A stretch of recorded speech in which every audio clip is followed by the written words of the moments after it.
Welcome to session 2 of December 15th's Algebra 1 review. I'm here with 10,000 of my students that are finally like, hey, I didn't learn anything all semester because I thought I could pay zero attention. I thought I didn't have to take notes. I thought I didn't need to care about this. I thought I would just pass for free, and then I realized I couldn't, and now I'm ready to learn. Instead of being mad about that, I've decided to embrace it and be like, thank God. Good thing I am capable of teaching this entire semester in a matter of 3 hours. So we're going to be fine. You'll be fine. I'll be fine. We're going to go a little fast. Through the power of YouTube, you can pause and what they called back in the day, rewind. Please make use of this. Writing everything down is nice, but if you really want to write stuff down, why not watch the video and copy stuff down? I would be watching the show if I was here in person. Normally I'd be running around the room trying out my new camera, but I didn't get to set up a cool microphone, so I have to say right here. All right, first page is this. How do we feel about getting x in terms of y? Y in terms of x. Get x on its own, add 4y over, divide everything by 3, giant division bar, x in terms of y. Are we feeling okay with that? Okay. Y in terms of x is the same crap. You just get y on its own, right? Subtract 3x. Ta-da! Divide by -4. Either of these work because when you divide by a negative, it changes all the signs, right? So I'll take either, but this is totally fine.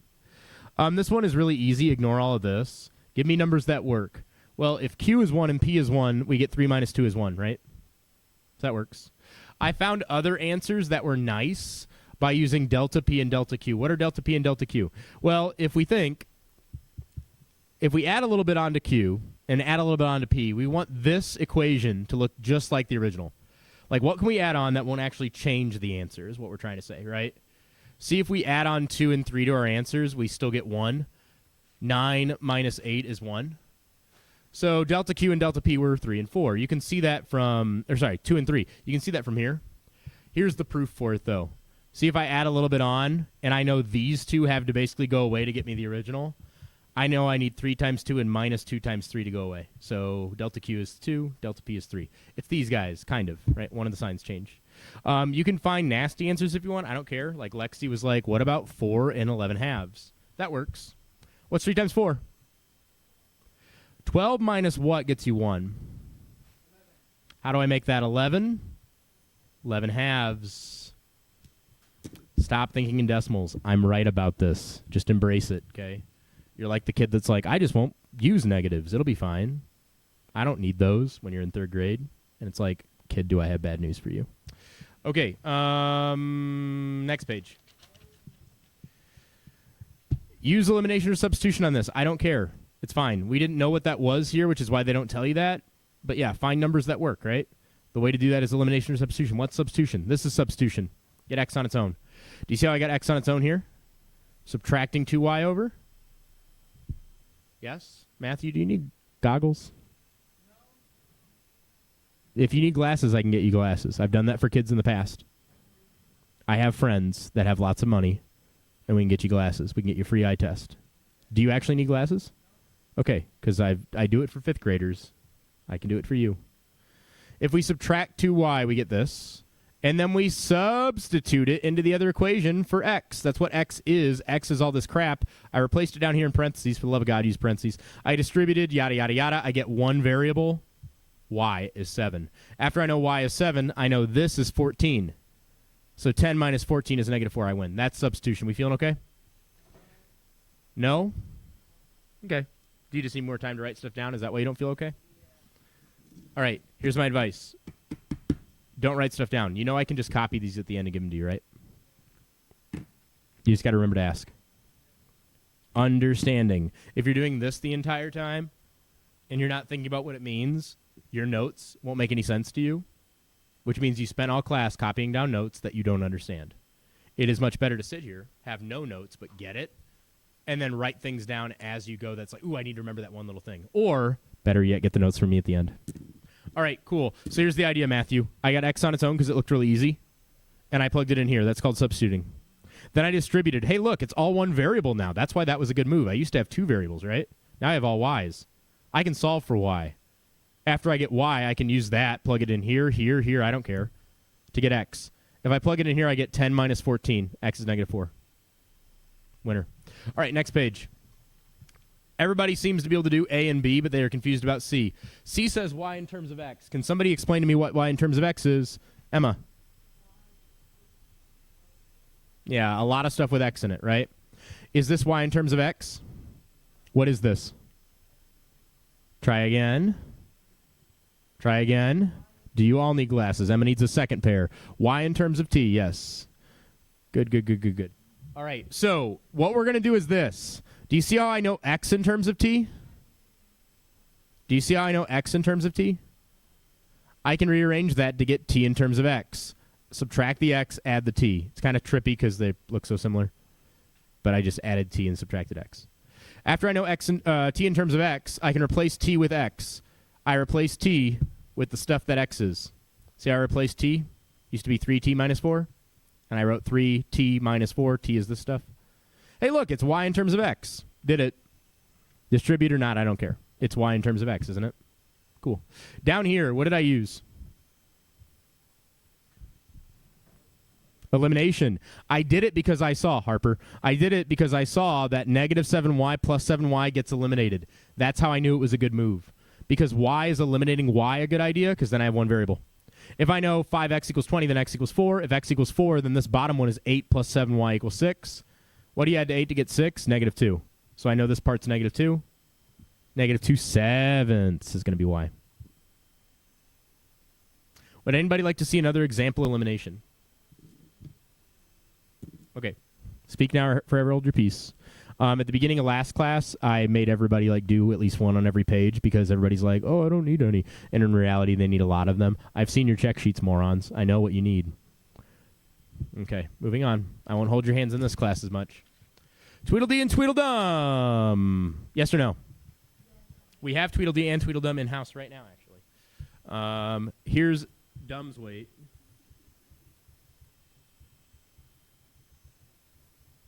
Here's D's weight. The D sub 1, D sub 2. I know. And the reason we're doing it is because you're going to have to use it eventually. Have to, in Chapter 8. And this is a really good time to kind of practice wrapping your head around it. So what do we know? The sum of your weight, Dum is talking, so he's talking about D. Your weight and twice his own is 361. Tweedledee's talking. He says the sum of your weight, so he's talking about Dum. And twice mine is going to equal 362. So can we call both of the Dum's weight and D's weight D?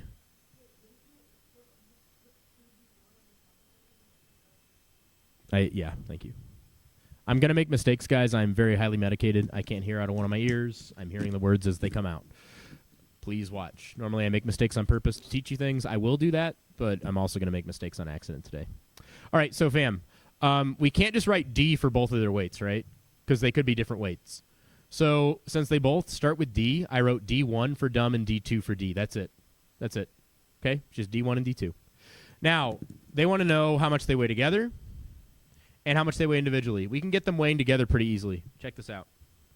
What I'm doing is not elimination. Do you know why it's not elimination? Yeah, this is going to be 3D1s, and this is going to be 3D2s. Nothing got eliminated. However, it's still a legal move. This is going to get us 723. After we divide everything by 3, we get D1 plus D2 equals 141. So together they weigh 141.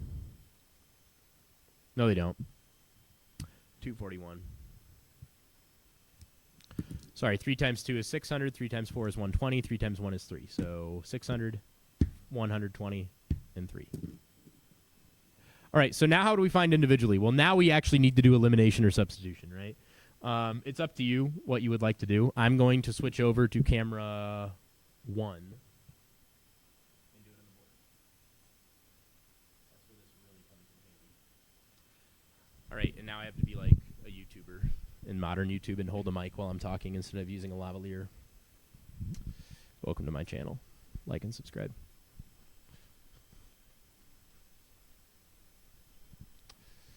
So we need lots of room for this problem, and I don't want to write it there because we already took up a lot of room because I made it big so Matthew could see with his special eyes.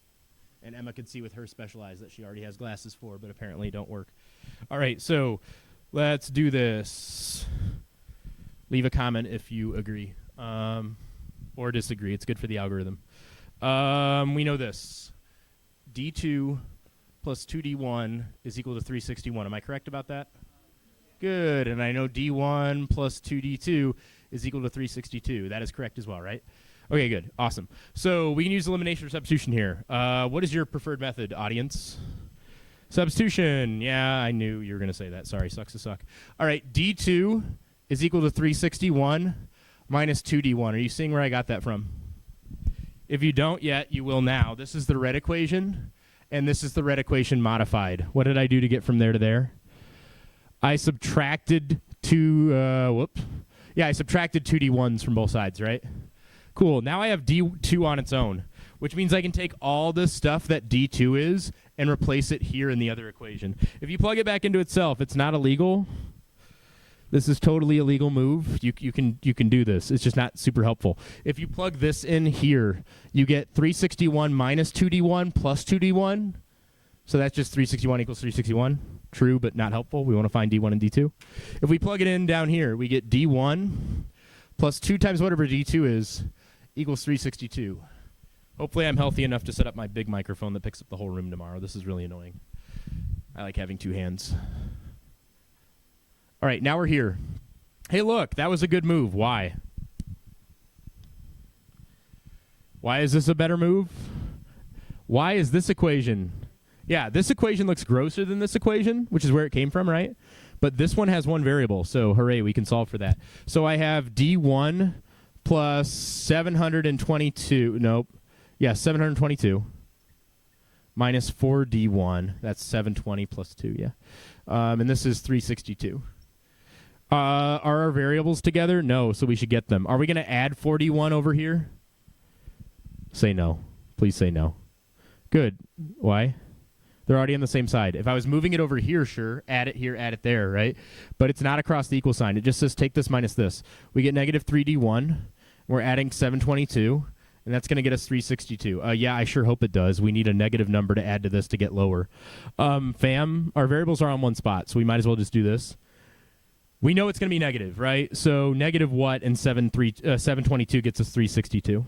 Does anybody know? Check it out. It has to be 400, right? Because that'll get us down to 300. It has to be 40 because it gets us down from, not 40. We need minus 400 to get there, right? We need plus 40 to get here, and then plus 0. So this is what we need. Does that make sense? Minus 400 plus 40, right?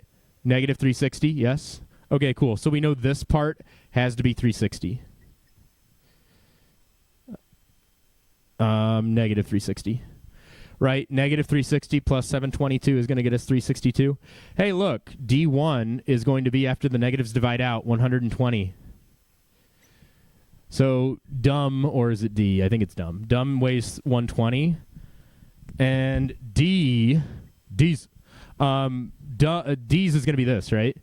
So what's 361 minus 2 times 120? Well, that's 140. What's 361 minus 240? 121. Spoilers, their weights are almost always separated by 1. That's the fun part about it. Yes. Yep. Yep. Yep. Yep. The reason I'm doing this is because eventually you're going to have to think like this, or it's going to be way easier to think like that when you have tons of different X's, tons of different Y's all on the same problem. And so this is a good time to just practice. It's very safe. But yeah, you can just call it X and Y. Who cares? My parents started a small farm. We want to see it? Yes or no? That's crazy, bro. Okay. All right. I got to go back. Hold on. It's going to take a second. I'm going to erase while that does it. Yes, the sound is broken. I wasn't here today. Sorry. I'll erase while we're doing this. If only I knew how to get rid of that. Or better yet, at least have the sound on so that don't scare whoever fell asleep in the last 5 minutes watching this video. Math to make you fall asleep, too. My parents started a small farm after they retired. This is not financial advice. On their farm, they have chickens and pigs, E-I-E-I-O. In total, there are 40 animal legs. Okay, cool. Chicken legs plus pig legs equals 40. Oh, you can't see it yet. Here we go. And there are 16 animal heads. Okay, cool. Chicken heads plus pig heads equals 16. Here's a problem. Do they want to know how many chicken heads or pig heads there are? So I shouldn't have my variable be chicken heads or pig heads. Do they want to know chicken legs or pig legs? No. So my variable should represent the number of chickens, right? C equals number of chickens. That means P should equal the number of pigs. So now our equations aren't true. Because you do not take the number of pigs and just add them up and get equal to the number of legs, right? Traditionally speaking, how many legs does a pig have?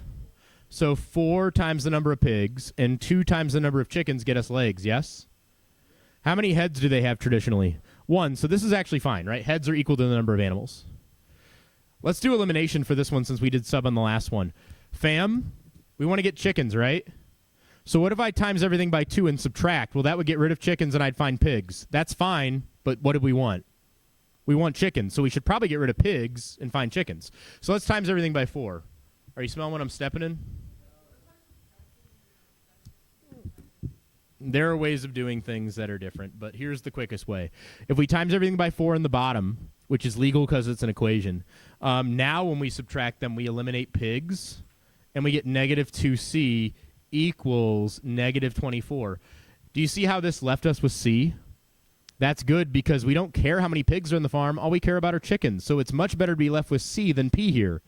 Could you have eliminated p and then got c, like, could we have gotten p and then found c? Yeah. But, like, this is quicker. What's C got to be, Matthew? 12. 12 chickens on the farm. E-I-E-I-O. Cool. Any questions on that? How many chickens do my parents have? That was the idea. The idea was that I wanted chickens only, and so I got rid of pigs to find chickens. That's the big brain play. All right, next page. Oh, my God, we're on the mediums? That's crazy.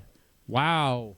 This class is impossible to pass. Congratulations. You just got a C on the Chapter 5 stuff, basically, right, if you know that crap. A C, not a D, a C, right? You could even make more mistakes and still end up passing. If you want to get a higher grade than that, then do some of the mediums. But the mediums are so hard. No, they're not.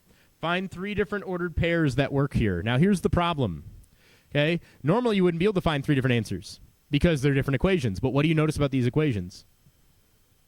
They're the same frickin' thing, which means if it works for this one, will it work for that one? Yeah, because they're the same thing. You times by 5, they're the same thing. So if we find numbers that work for this one, it'll automatically work for that one. Can anybody give me a number for x and y that makes this equal 1?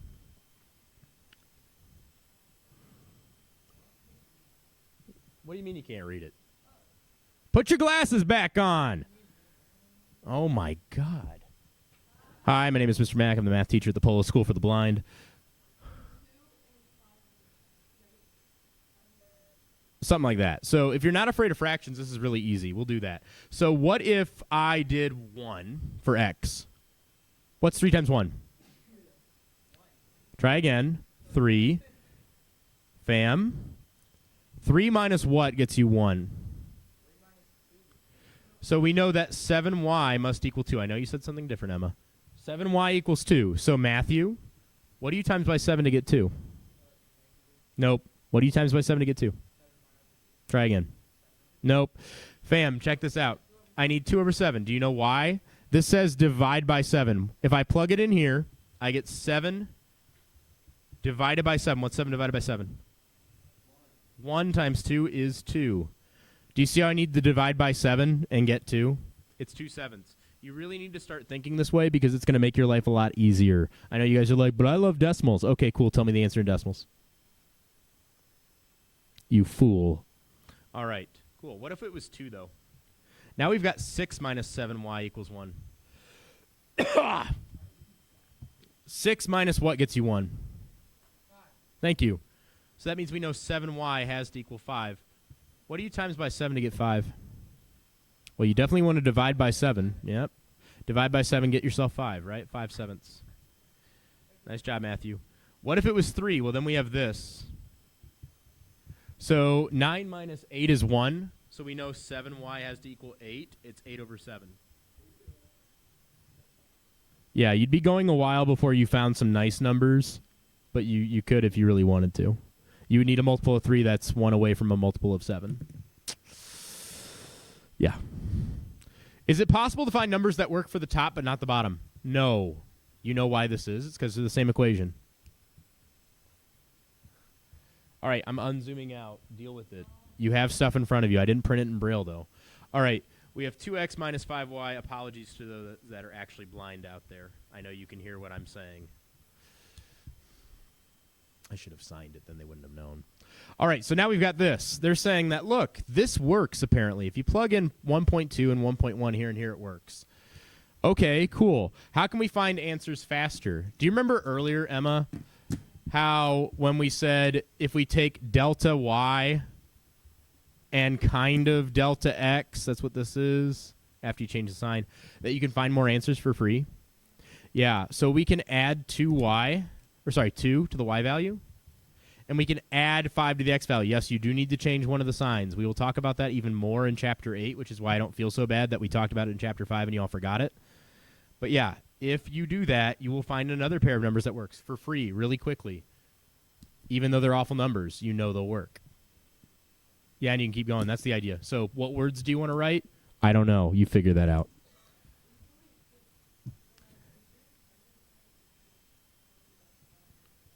Will this work? It will. Just no sound. Holy moly. Okay, moving on to the next one. Does anybody want to see this or this? Here's what I'm going to do for these. If you can get it to the problems that we did earlier, like a basic problem, then you're good. How come this is not a basic problem, would you say? Fractions. Are these equations? They are. So we can multiply by whatever we want. In the top equation, what's the best number to multiply by? I need a number that's divisible by 6, divisible by 2, and divisible by 3. 3 is not divisible by 6, although I know what you mean. 6 is divisible by 3, right? 6 is the smallest number that divides out with all of these. If I do that, 6's divide out, I get 1. What's 1 times 5s? Very good. What's 6 divided by 2? Do you see how things don't always just go away? Sometimes they divide out. We get negative 33. What's 6 divided by 3? 2. So we get negative 4r. It's important to know what's going on here. Don't just say cancels. Think about what's going on. They divide out because it says divide by 3. It says divide by 2. It says divide by 6. You can divide or multiply in any order. Oh, boy, Matthew. He's still in Squint City. Friends, 9 is the smallest number that divides all of these, right? So we're going to times that by 9, times this by 9, times this by 9. 9 divided by 3 does not cancel. What is 9 divided by 3? 3. And then 3 times 2r, there we go, is 6r. Emma's put her glasses back on. Not only she looks smarter, she is smarter because she can see. 9 divided by 9 is 1. You would not believe the number of kids in the school that don't wear their glasses because they think it makes them look dumb. Here's the secret. It does make you look dumb. In fact, it makes you actually dumb. So maybe you should just wear them and get smart. There we go. Now, do you see how once I have these two equations, this is kind of like a basic problem? Use elimination or substitution. I don't care. From there, it's a basic problem. I'm not going to solve the rest of that. Okay? Pretend it's a basic problem. You would do it the same way. Fam, why is this not a basic problem? Desmos. Let's multiply to get rid of Desmos. Did you know that 3.2 is the same thing as 32 over 10? It is, so we can just times everything by 10. Or 5 would work. Oh, no, we need 10 for this guy, definitely. So times everything by 10. Will the numbers get bigger? Yes. Will they be decimals anymore? No. That's why we did it. We're going to get 2x minus 3y equals negative 32 minus 2x plus y. For those of you tuning in the first time and have never had a class with me, this is not actually me teaching. This is me reviewing, which is why we're going so frickin' fast. I normally go even slower, except this year they told me I had to go faster. There will be, yes. So, not right now, no, because I'm not doing it live for this one. I'll do it live tomorrow. I don't have my live mic set up. All right, so anyway, yeah, so I don't normally teach as fast, although this year I've come close to it because they keep telling me I need to run this class faster. I think they're insane, but I'm not in charge.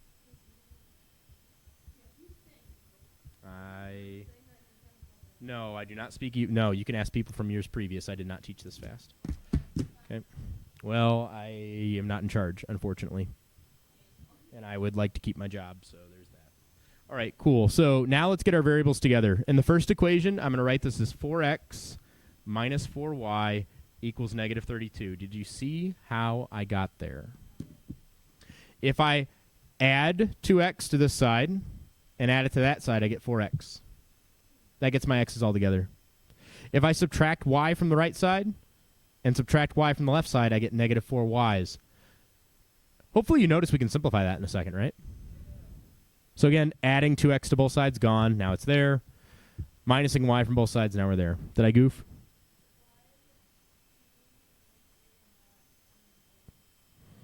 Two and 3 and not 20 and 30. Oh, you're right.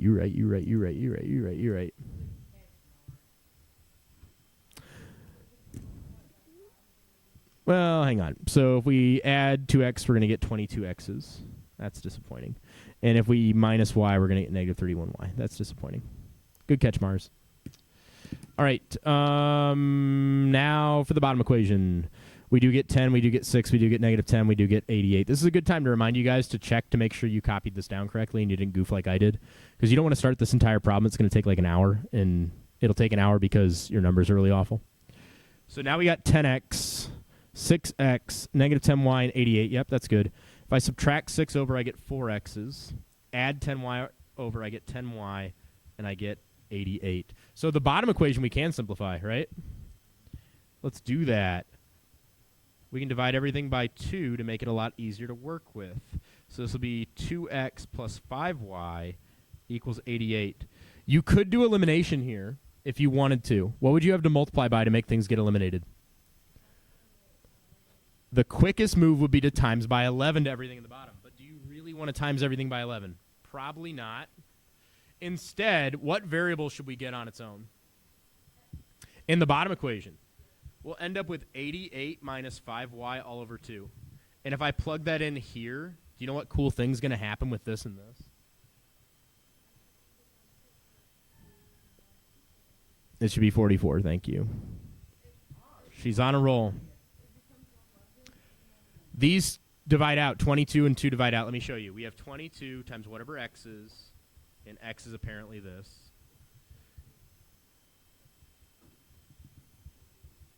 Right? Do you see how we can divide that out? That's really nice. That gets us 11. Can we divide everything by 11? No, so we're going to distribute the 11. It's a basic problem now. I'm moving on. Okay, so finding numbers that work well together like that, 2 and 22, how they divide out is awesome. You should look for things like that. That makes your life a lot easier. I'm going to do the advanced at the end if that's what we want, or we can do the advanced as we go. It's up to you. You know, we should probably go over the other ones you need on the other quizzes, right? You're leaving at 7? Yikes. I would be back like every day. Okay, do we want to talk about this one or no? Yes? What do you notice about these two equations? Well, after we rearrange the bottom one, we get 6x plus 10y equals, that's going to be, subtracting 15 is 40. This is 5y and 3x equals 65. If I double everything, I get this becoming 6x, this becoming 10y, and this becoming 130. What does this tell you? No solution. How can it equal 130 and equal 40 at the same time? So blah, blah, blah. No solutions. Sometimes it'll be infinite solutions. It depends on the numbers I choose.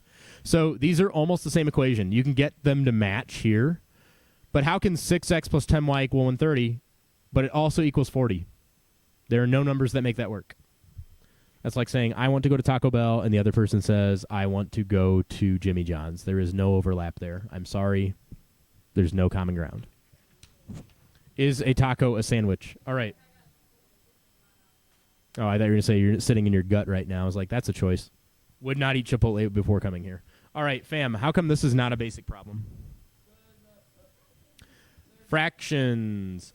I'm going to show you how to deal the first one, okay? I'm actually not going to get rid of the 13 first, although some of you guys are like pros and could do that. I'm going to distribute the negative 2 first just to make my life easier. Then I'm going to times everything by what? 13. because 13's divide out, and then I get easier stuff to work with. This becomes 1. 1 times 4x is 4x. This becomes 40 and 12, which is 52. This becomes 40 and 12, which is negative 52. Oh, that's crazy. And then we get 52 again here. Do the 52s go away? No, they do not. After I add them over, I get 4x plus 104y equals negative 52. $10 said when I was doing this in my head, I thought they went away, and that's how I made the problem. So this probably has a really awful answer. That's fun. What do you notice about all these coefficients? Yeah, well, we got 2. But what do you notice about the numbers? No, it's okay. Yep, we got it in standard form. What else do you notice? Everything in here is divisible by 2. Very good. And it turns out it's divisible by 2 again, which means it was actually divisible by 4. 26.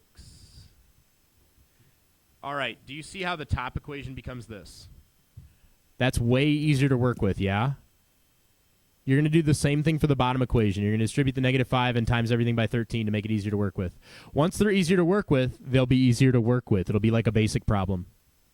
Hey, fam, in this one, how do we make this a basic problem?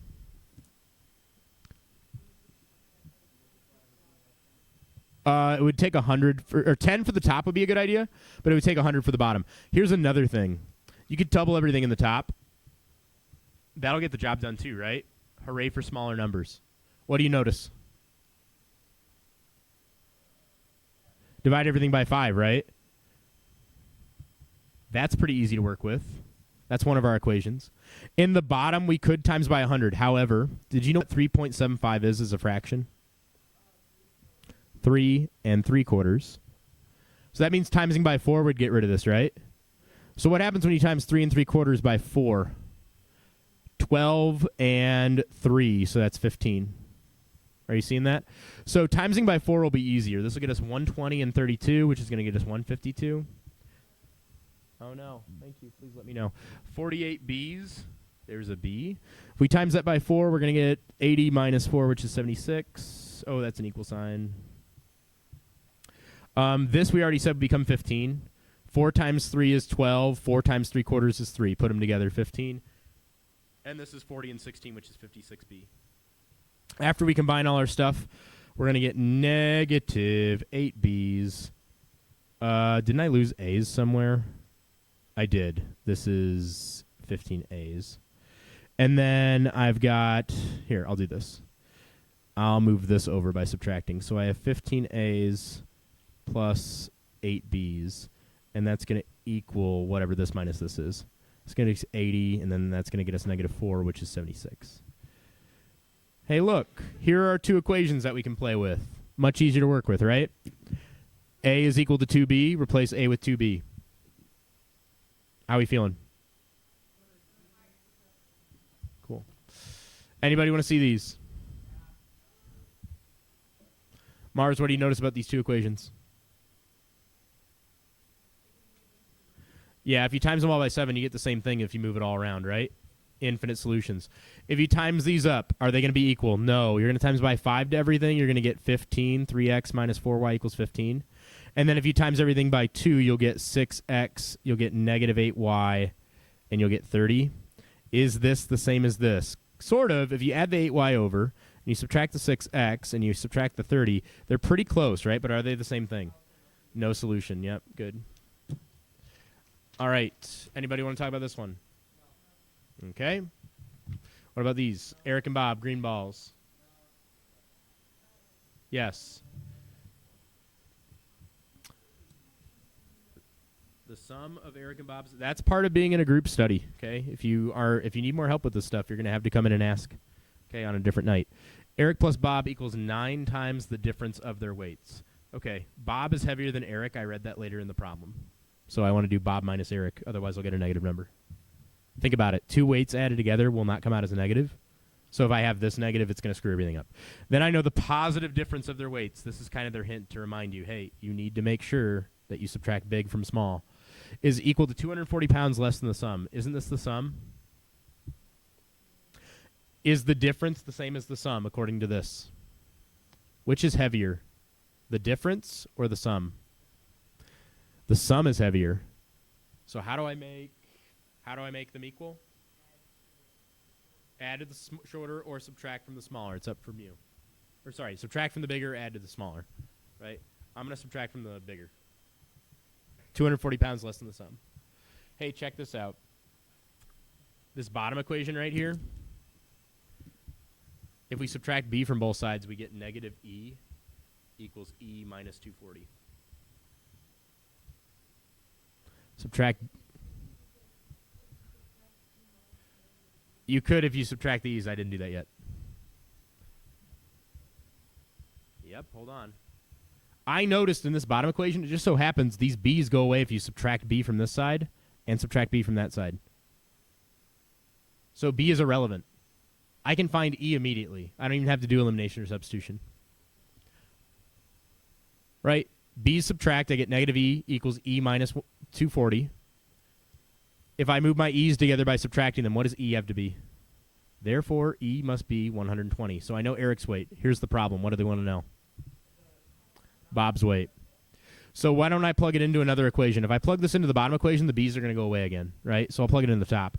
I know 120 plus b equals 9b minus 9 times 120.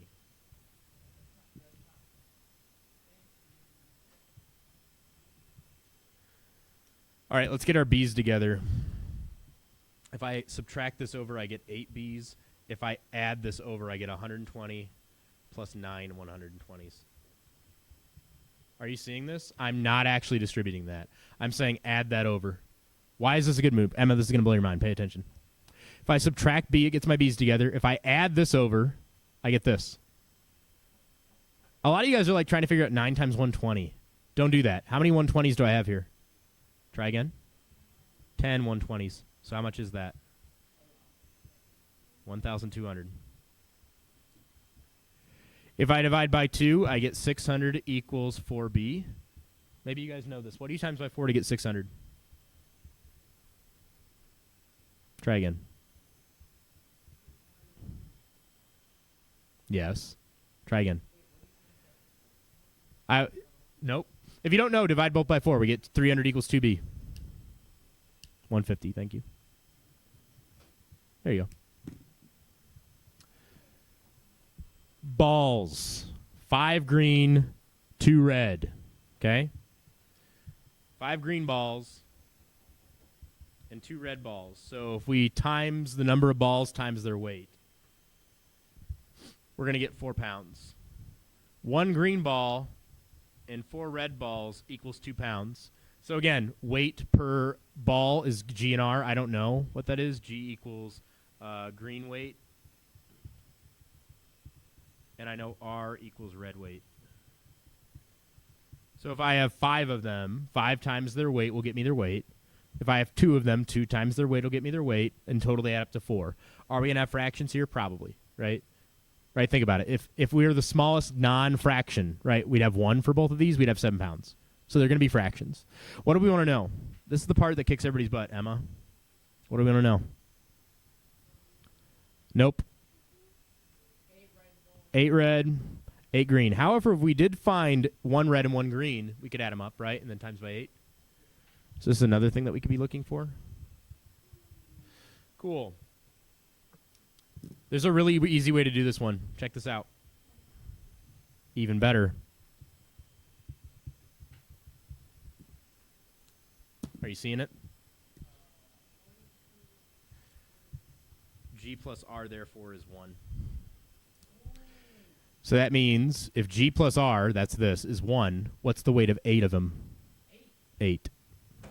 Pretty frickin' clever, huh? Is that always going to work? No. Sometimes you're going to have to do elimination or substitution. But, like, if you can see it and it works, for the love of God, do it.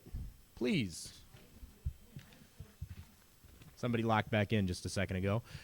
Here are the 2 equations, right? What do I want to know? I want to know what's the weight of 8 green and 8 red combined, right? Same thing as this. So if I can find R plus G, I win. Do you see how if I add this, I get 6G plus 6R? Isn't that the same thing as R plus G after I divide by 6? This is 1. Are you confused because it's R plus G and G plus R? Okay, but do you see the idea? If you can, you should. You should always ask yourself, can I do that? If you can, do it. If you can't, well, then you're going to have to do some work. Yeah, help yourself to some more food. Anybody want to see 552 and 545? All right. The area of a square. Thank you. Sometimes that happens in a page flip. Here's an area of a square. The sum of the areas of two squares is 65. Here's a square. Are you guys seeing this logic? The sum of this square's area plus the sum of that square's area is 65, right? What's the area of this square? Try again. X squared. What's the area of this squared? So basically we're saying x squared plus y squared has to equal 65. And then we have this. The difference of their areas is 33. So how do I write that equation?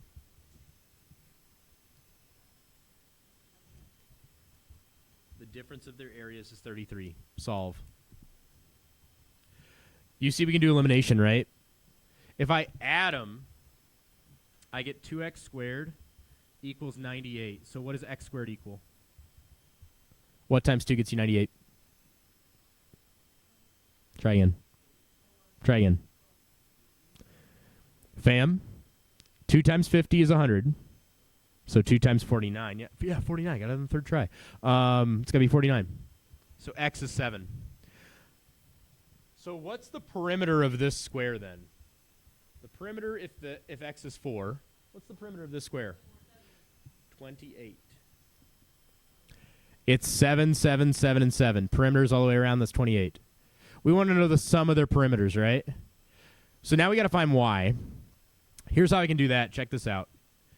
Same thing, but I'm going to subtract them now. X squared minus x squared goes away. Y squared minus a negative y squared is really adding. We get 2y squared. Do you see why this is a good idea? This minus this is going to get you 32.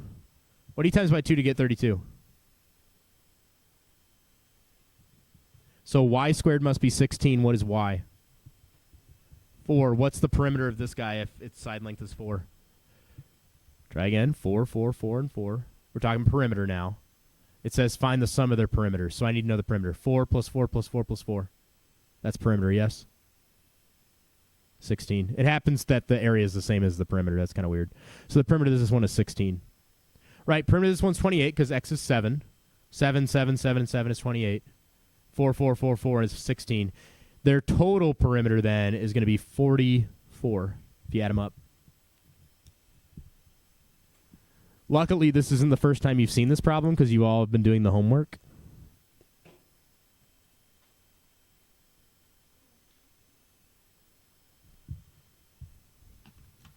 At a certain time, Janice notices that her digital watch reads A minutes after 2 o'clock. Okay, so we're A minutes after 2 o'clock. Maybe A's 15, maybe it's 16, maybe it's 17. I don't know. It's some time after 2 o'clock. 15 minutes later. Whoa, whoa, whoa, whoa, whoa. How do I represent 15 minutes after this time? Try again. If I'm at 2:06 and I'm 15 minutes later, I'm at 2:21, right?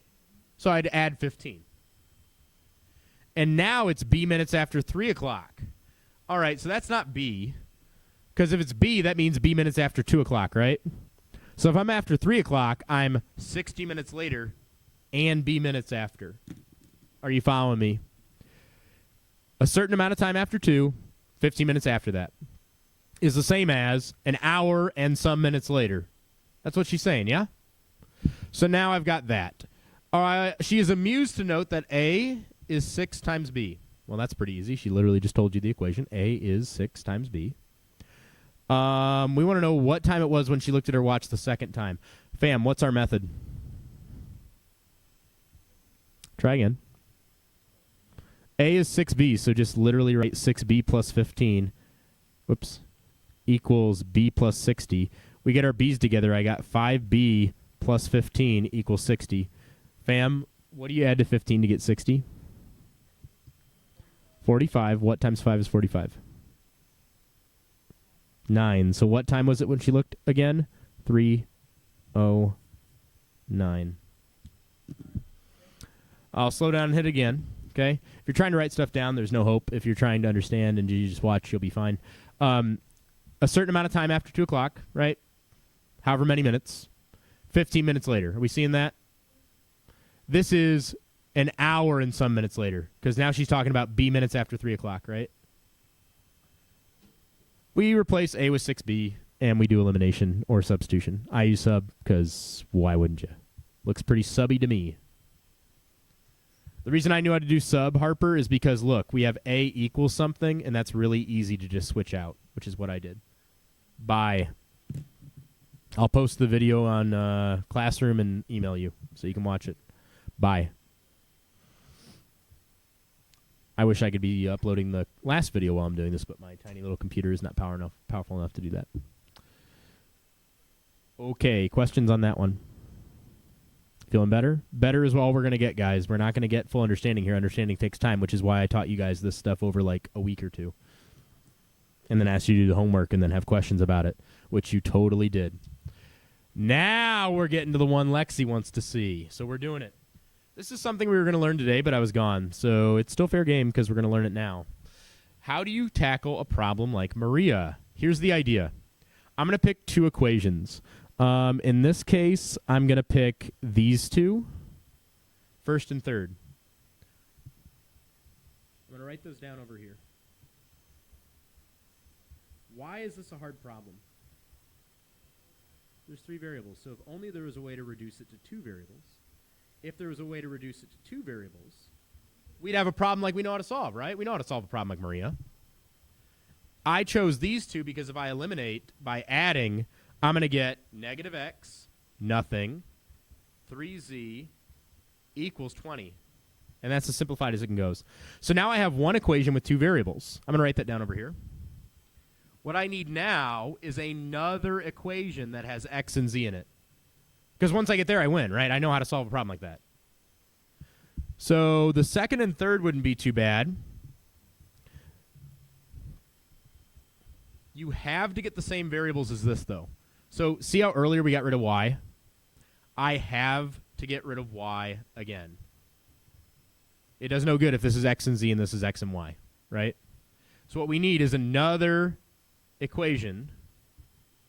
I'm choosing the second and third now. Times by negative 3 times by 3, whatever you want to do. I'm going to times by 3 to the top equation. Because now I can eliminate y again and get a different equation that has 2 variables. Most importantly, it'll be the same 2 variables as this, x and z, right? Y is going to go away. Real quick, because this is medium, I'm going to just do this in my head. Make sure I don't make any mistakes.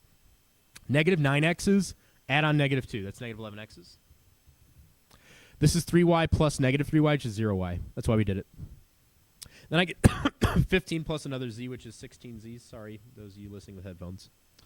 This is going to be 90 minus 3, which is 87. 87 plus 14 is going to get you 97 plus 4, which is 101. So look what I have now. I have 2 equations with just 2 variables. Do we know how to solve a problem like this? You do. Elimination or substitution. I'd probably do sub. X is almost on its own. I'm not going to do the rest of that, but that's the idea.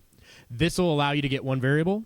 After you get one variable, you plug it in and get the other. After you have both variables, you plug it in and get the other, right? That's it. All right, last one. It's the same dumb crap.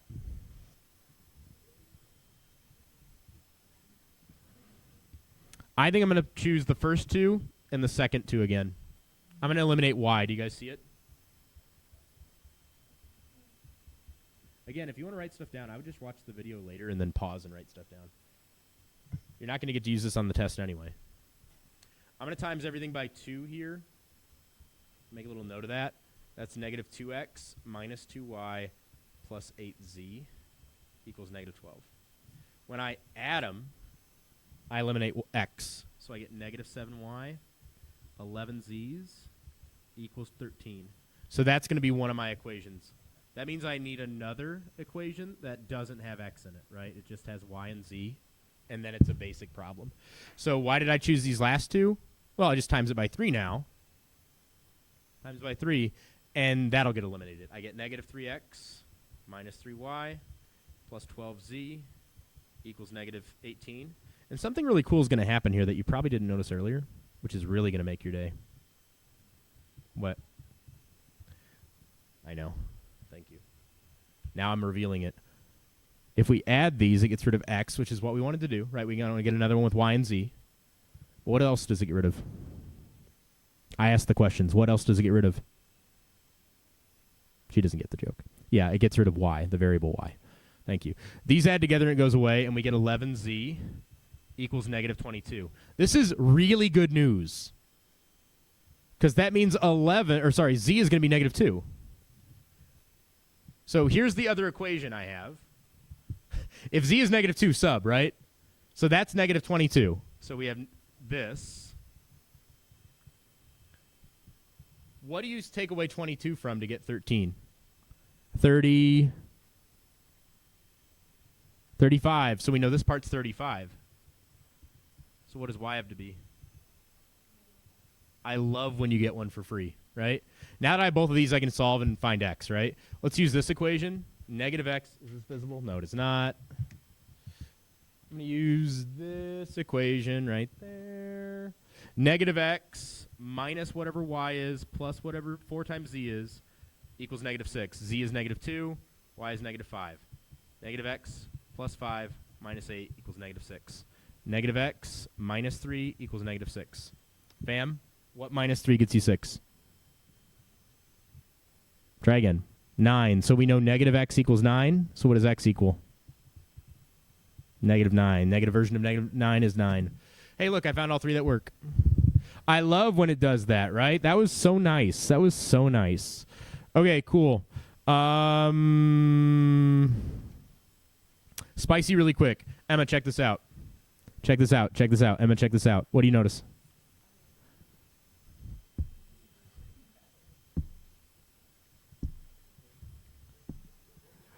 Jackson, what do you notice? Nope. We have 2 different things getting 273 and 2 different things getting 2. That's like saying, is there only one way to subtract the 10?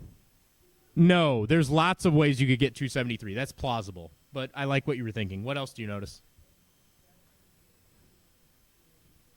This is true, something like that. If we subtract these, we get P. That adds, and so we get minus Q, right? That's positive 91 now, and that equals 0. What does that tell you about P and Q? Nope. They could be 5 and 5, 4 and 4, 3 and 3, 2 and 2, 1 and 1, 0 and 0. They're the same. So that means we know this, don't we? P is the same thing as Q, right? No. I can combine these. I'm going to get negative 79 P's equals 270. Oh, God. That's because I had to zoom in for Emma. All right, fam, if I know that this is true, but P is the same thing as Q, can't I just replace the Q with a P? I did. Why is that a good move? Good, and then I get this. What do you times by negative 79 by to get 273? This number. It's not even a nice number. Okay, we found P. How do we find Q? They're the same, fam. They're the same. They're the same number. They're the same number. How do you know that this is exactly one solution? How do you know this isn't infinite solutions? What would it look like if it was infinite solutions? Are they the same? No. How do you know it's not no solution? Because then these parts would add up to different things. Or the same thing here, and they're not the same there. Or this would be the same, and this would be different, right? Well, actually, that doesn't matter. If these are the same, but they add up to different things, then we have a problem. Are these the same? No. So use your words. Oh, no. These are spicy. They're so hard. Do you see how they're actually easier than the other ones? You just really need to know what you're talking about. Shut up. How do you know? What? Hey, we talked about this, right? What can you do? You could do that, or you can just combine them. What if we times everything by 3 in the bottom? Then the bottom becomes this. 3 times 16 is 30 plus 18, which is 48. What can I do with those 2 now? Elimination, yes? That's clever. We did that in class. Hey, this one right here.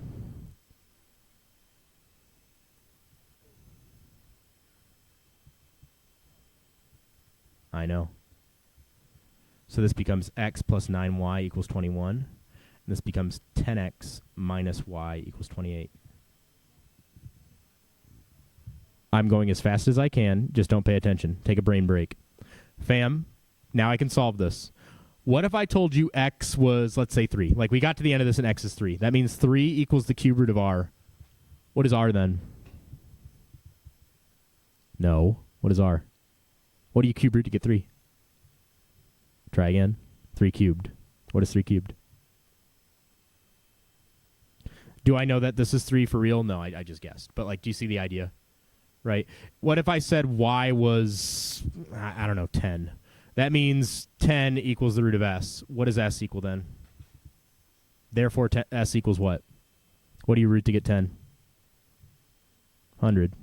So you got to convert back to s and r, but, like, that's the big idea. Moving on. Magic square time. Here's the advice. The rows and columns add up to the same thing. So that means I know v plus 24 plus w equals v plus 18 plus 25. Why did I choose those? Why did I choose to say these two are equal? All these things are equal. All rows, all columns, all diagonals. Why is this a good move? We do have two variables. And they would subtract, wouldn't they? So 24 plus w, now we only have one variable, equals 30 plus 13, which is 43. So that means w's got to be 19. And now that I have w is 19, I can start finding the rest, right? They want you to find y plus z, so make sure whatever you get for y and z, you add them up. Okay, moving on. I'm not doing this one. It won't be on the test. All right, I did all the spicy ones for Emma. She's on her phone, though, so who is it really for? All right, cool. Quiz 1, quiz 2, quiz 3, quiz 4. Which one do you want to do first? 1? All right, fam, look at the page. I'm not going to baby you. I'm not going to. I babied the other class, and we did a lot of these. Okay, so you can watch that video. If you want it, you have to speak up. I don't care if you think you're the dumbest person in the room. Ask for it. There are 26 other kids that probably want to see it too. Not only that, I know your check sheets. I know what you need to see. Please do not make me call you out. Instead, just be like, yeah, I'd like to see that just to be sure. It's super smooth. No one will know that you don't know it. Anybody want to see anything on the first page? Thank you. Thank you. Wait, 2-1 you mean? Wait, 3-2? Oh, gotcha. Yeah, fam, here's what you're doing, and it totally works, but it really sucks. You're doing 67 minus 19, and then you're taking away 66. It doesn't matter what order you add or subtract in.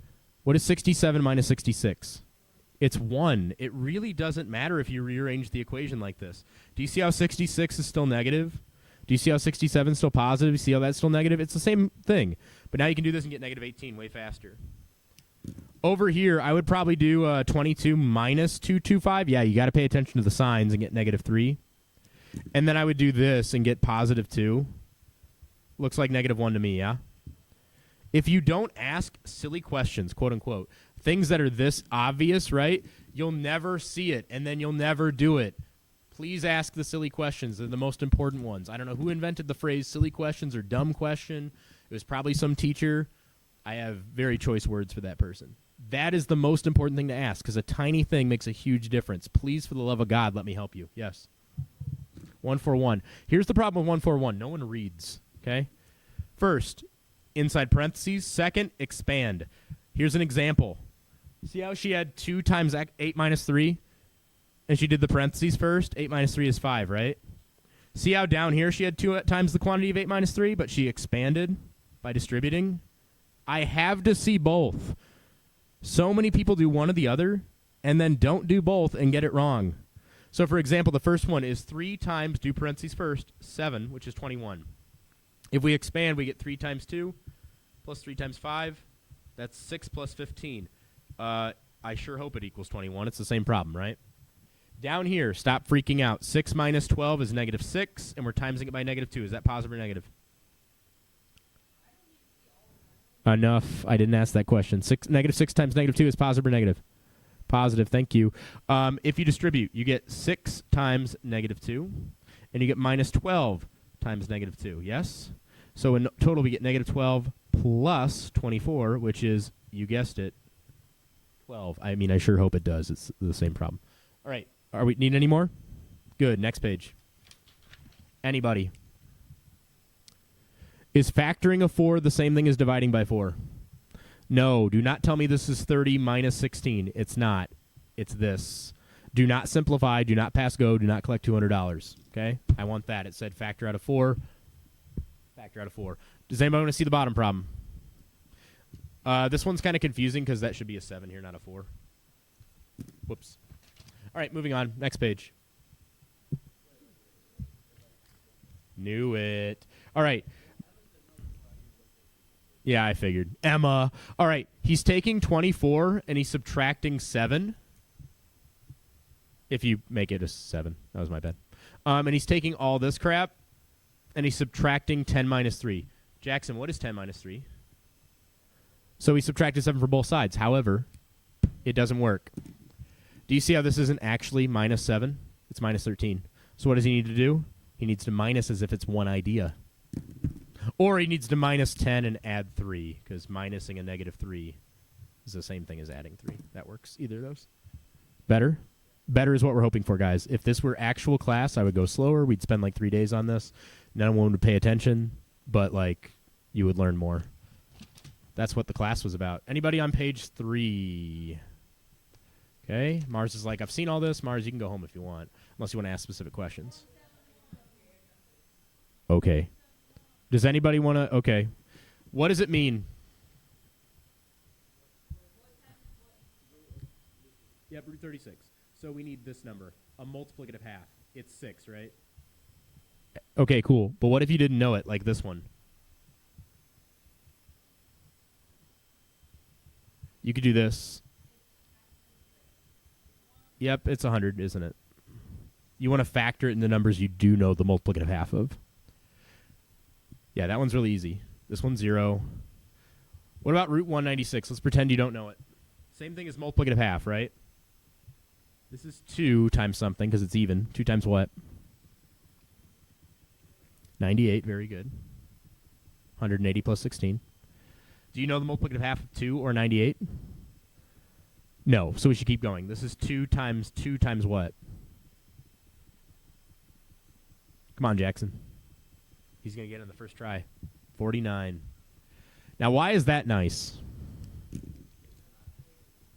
Well, that's why it sucks, actually. It's nice because we know the multiplicative half of 49. What is it?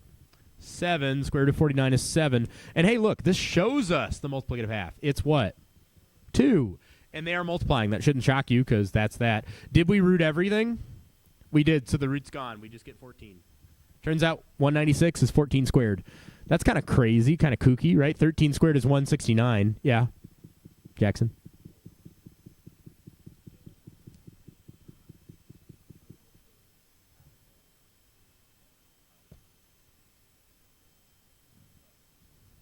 So this is 7 times 7. What's half of that? 7, right? This is 2 times 2. What's half of that? 2. Do you see how this is 2 times 49? Which is the same thing as this? Yep, there we go. All right, what can we factor this into? 2 times something, right? That sounds awful. Can anybody think of a better thing to factor it into? 9 would be good. We know the multiplicative half of 9. You know, even better one? 81 times 100. Very good. Why is 81 times 100 the goated answer here? It just becomes 9 times 10, which is 90. Which you could have seen, but if you didn't, that's how you could do it. If you'd done 2 or anything else, you would have eventually gotten there. Okay?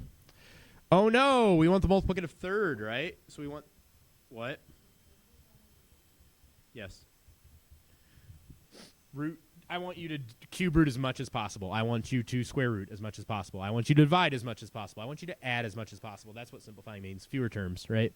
And it also, in this case, since it'll still be one term, it wants you to do this thing as much as you can. Some of these will come out nice, some of them won't. So this one's a little bit trickier. You do need the 3 here. Otherwise, it means square root. 216, let's factor it. What times what gets you 216? 2 times something, 2 times... Do you know the cube root of those? I don't either. Let's keep going. This is 2 times 2 times 54. I don't know the cube roots of those. I'll keep going. This is 2 times 2 times 2. I know the cube root of that. That's nice. And 27. I know the cube roots. What's the cube root of this? Try again. 2. And what's the cube root of 27? Not 9. 9 times 9 times 9 is not 27. It's 3. So guess what the cube root of this whole thing is? It's 6. It's 6. Crazy, huh? All right, now we got fourth root. You know that means multiplicative quarter, right? Check this out. This is 2 times 648. Don't know the fourth root of those.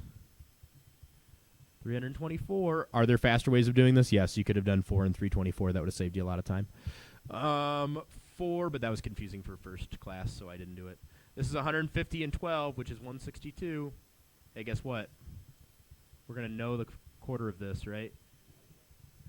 What's the multiplicative quarter of 16? It's 2, right? Wait, we got to multiply. What is the multiplicative quarter of 81? Do you know? What do you times by itself 4 times to get 81? It's 3, so guess what? This one's also 6.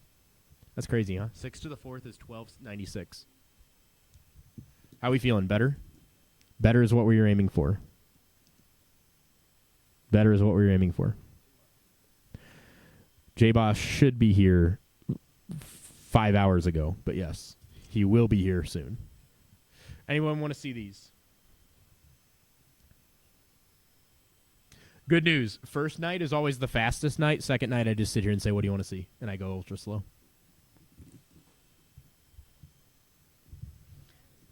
I'm on page 5. Intermediate. Nobody? I'm going to do one of them. I'm doing this one. You know what everybody does wrong here? They try to subtract 6 and 5 first. This is all one term. Get him a quiz 5 so he knows what, or a quiz 1 and 2 and stuff so he knows what's going on, Jackson. Help him out. All right, moving on. Sorry for headphone users. I coughed into the mic. All right, look at it, page 6. Grab yourself one of all those quizzes. Anybody want to see any of these? All right, take a look. You've already seen them all, I think. Well, most of them. I said these out loud for you guys, did these together and did that together.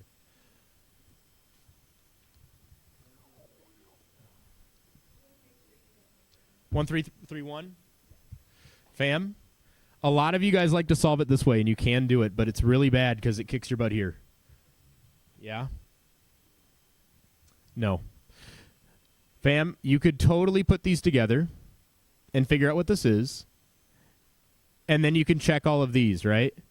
Right? Figure out what this is and then check all of them. Which one matches, right? Here's the problem. As soon as you use that method, can you use that method here? No, because you can't put them together, can you? See how it's negative a plus b? That looks like negative a and a positive b. See how this is negative 83 and positive 49? That's negative 83 and a positive 49. They match. They have to. We didn't change anything. How could it be different? See how these are both positive? Are these both positive? How could it be the same? See how 49 is negative? How could it be the same? See how 49 is negative? How could it be the same?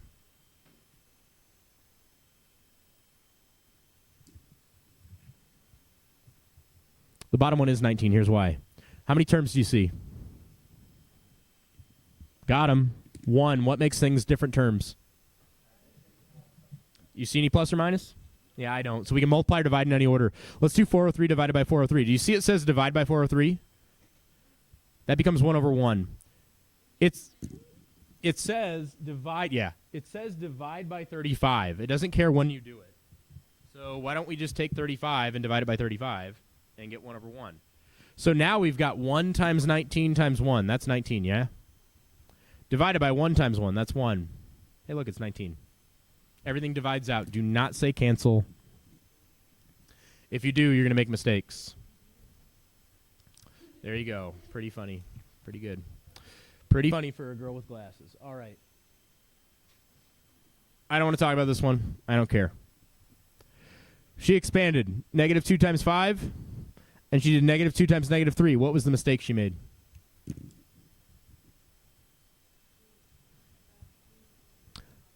Too many minus signs. That's really plus 2 times negative 3. Is that what's happening here? No. So either put a plus sign there so we do get double minus, or get rid of the minus here and keep that minus. I don't care. Everything divides out except for what? 27. So all of them become 1s except for 27. So 1 times all that is 27. All right. Claim them. Which ones?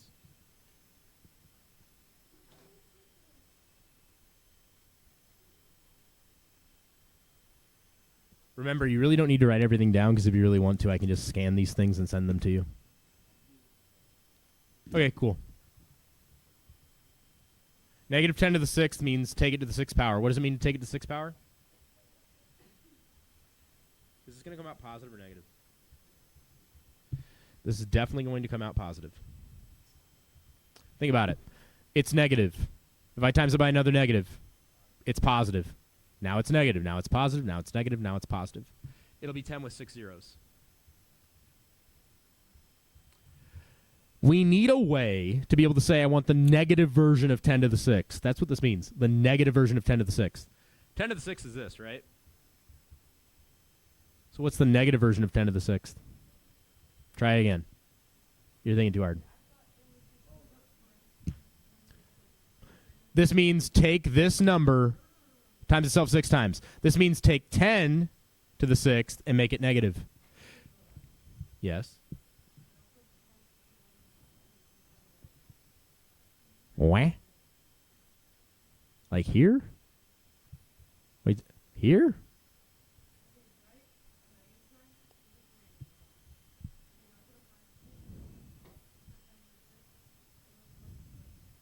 This means the same thing as this. Because do I need to do this to make 2 negative?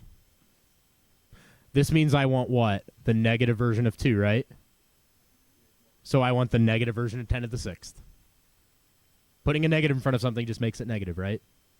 This is saying I want negative 10 to the 6th. This is saying I want 10 to the 6th made negative. See the difference? Better now? Do you see why that makes sense? Because I don't need to write this for negative 2, do I?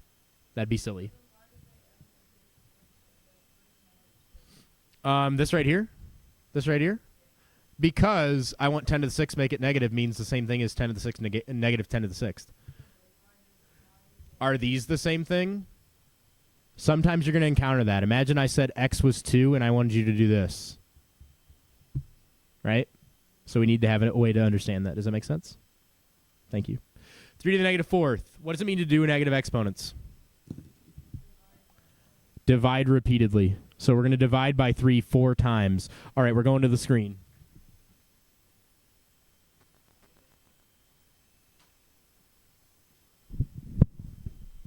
Welcome to my TED Talk. Okay, cool. So here's the deal. Here's what we know.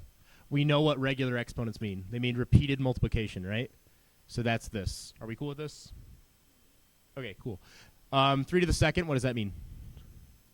Good. Notice as we go up, we're timesing by a 3. So what's 3 to the 4th mean? It means this, but what? Another one. We're timesing by another 3. So if we're timesing by a 3 on the way up, another way to look at that is we are doing what on the way down? Dividing by 3. 3 divided by 3 is 1, and we get 1 times 3 3s. So that's 3 3s, right?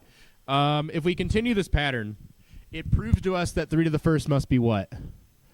1. 3 divided... Sorry, it'll be 3. 3 divided by 3 is 1. 1 times 3 is 3. Yes? One of the 3's divides out. This proves to us that 3 to the 0th is not 0. It's 1 because what is 3 divided by 3? 1, not 0. It turns out anything to the 0th power, there's an asterisk on that. If 0 to the 0th is weird, it depends on the context. But anything to the 0th power other than 0 always becomes 1. And it's because you always divide by this number. Imagine that was 0. What's 0 divided by 0? Undefined, right? So 0 is kooky. Is this still on? Oh, whoops. Sorry. Headphone warning. I should have never grabbed the mic with the switch. I'm going to turn this off on accident. It's just going to go mute. If we divide by 3, we get 1, not 0. Cool. All right. Now, if we continue this, this means divide by 3 once. And that's exactly what we're going to do. We're going to do 1 divided by 3. It's 1/3. Do you see how exponents don't make things negative? They don't. Negative exponents do not make things negative. 3 to the negative 2nd will also be positive 1 divided by 3 twice. Are you seeing it? 1/9. Yes. You might notice that 3 to the 2nd is 9. And 3 to the negative second is 1/9. Yes, there are reciprocals going on here. That's kind of freaking crazy, huh? What's up? Yes, that also works depending on the context. Sometimes they want you to simplify more. 3 to the negative third does equal, like Jackson was saying, 1 over 3 cubed. Or we can think of it as 1 divided by 3 three times. We're dividing by 3 times, right? This is repeated division, which is 1 over 27. You might notice that that's the same thing as this, except the reciprocal. So their question is, what is 3 to the negative fourth? What's 3 to the negative fourth? 1 over 81, or 1 over 3 to the fourth. Let's pop this back over. It's going to take a second to get this all the way. It'd be much funnier if the sound was working, but it's not. Please do not accidentally turn off this mic. You're welcome. Didn't do that into the microphone for my headphone users. So this is 1 over 3 to the fourth, or you can write it as 1 over 81. Bum, bum, bum. So negative exponents mean reciprocal or repeated division, right? So this is the exact same thing as this. The negative part just means repeated division or reciprocal, right? We talked about that. So this is just negative 3 squared, which is 9. If you think about it, it's this squared, right? Negative 1/3 times negative 1/3, which gives us 1/9. And then we negate it, right? Do you see how I squared it? Well, that's just 9. So squaring this, 1/3 times 1/3 is 1 on the top, 9 on the bottom. The negative times negative becomes positive. And since we did the 2 part, squaring it, right? That's how we got here. All we have is the negative 1 left, right? That's what a negative exponent really means, right? The negative 1 there, it's -1. So this becomes a reciprocal. If you want a better explanation of that, watch video 1. Okay, cool. Anybody want to see any of these? Emma? Are we texting people? My mom. Hi, Emma's mom. What's Emma's mom's name? Kayla. That's my sister's name. Does it have an H on the end or no? It does not. My sister has an H on the end. There you go. All right, what about these two? Are they the same? They mean different things, and they come out different. This means -2 times -2 times -2 times -2. Positive or negative? Positive 16. This means I want 2 times 2 times 2 times 2, but I want the negative version of it, right? Yeah, that makes sense, right? Negative version of 2 to the fourth. You really have to be careful in calculators plugging this in, because your calculator will take you literally. If you plug that in, it's definitely giving you this, not this, right? You got to be smart in the calculator. Anybody want to see these? Page 9. That would be a yes. Okay. Highly recommend you guys come back for night 2. Night 2 is definitely going to be like much slower, and it will be like just answering individual questions. So we need the cube root of this. Can anybody give me 2 numbers that multiply to 144? Yep, this case will be -12 and 12. I'm going to rewrite that as -4 times 3 times 4 times 3. Do I know the cube roots of any of those? No. But check this out. Check this out. Check this out. -2 times 2 times 3 times 2 times 2 times 3. Do you know the cube root of this? It's 2. Isn't a third of this going to be 2? It will. Can I take a third of this? No, there's only 2 of them, right?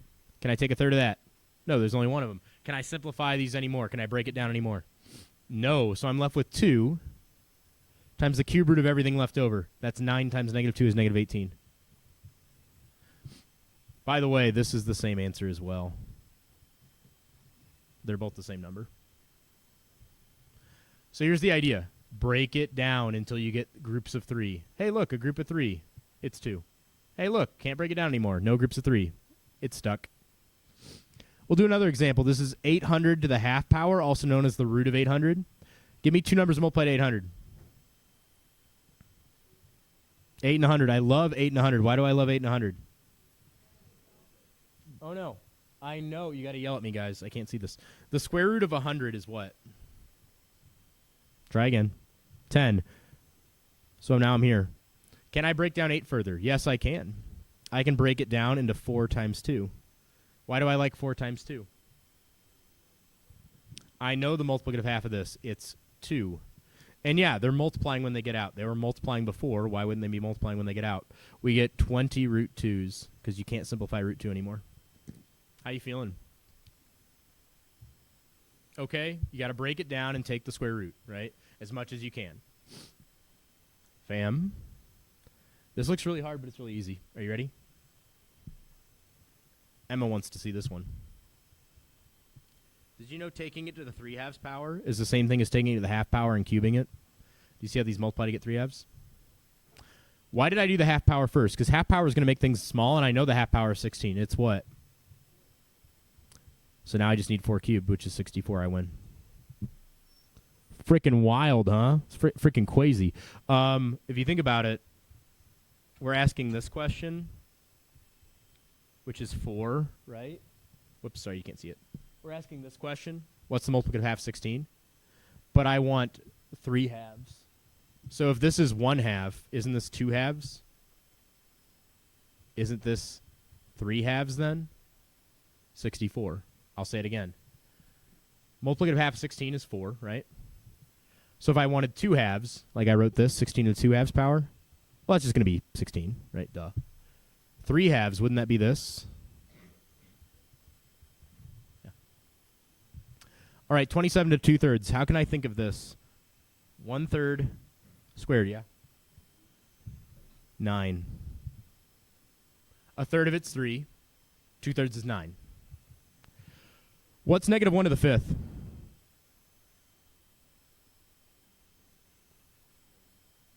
Negative 1. It'll come out negative, right? Because there's 5 of them. What's 1/3 of that? Also negative 1. Negative 1 times itself 3 times. You can see that. Over here, oh no. Here's what I'm going to do first. I'm not going to do this. I'm going to do this. And then after I do that, I'm going to take the 1/3 power. And after I do that, I'm going to take the negative first power. Do you see how this is the same thing as what we had originally? Negative 4/3, yeah? I know how to do this, so I'll do that first. What's negative 3 to the 4th? Now I need 81 to the 1/3 power, which won't come out nicely. And then I need to take that to the negative first, which means reciprocal. 81 to the 1/3, doesn't that just mean this? Let's break it down. This is definitely 3 times 3 times 3 times 3, right? Right, 9 times 9. You know the multiplicative third of this. It's what? It's a lot of 3s. It's 3 times the cube root of the 1/3 that didn't get out. So we have 3 cube root of 3, and we're supposed to take it to the negative first. Negative exponents mean repeated division.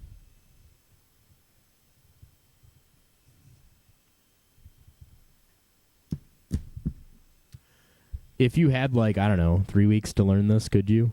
Yeah, you could. We should give you 3 weeks to do chapter or section 7 and section 8. That would be really smart. Why didn't I do that at the beginning of the semester? I did. You just weren't here for it. This is like one of the hardest questions we have, by the way. That's it. I know it feels like weird, but like if it's the hardest question, is it really that bad? No.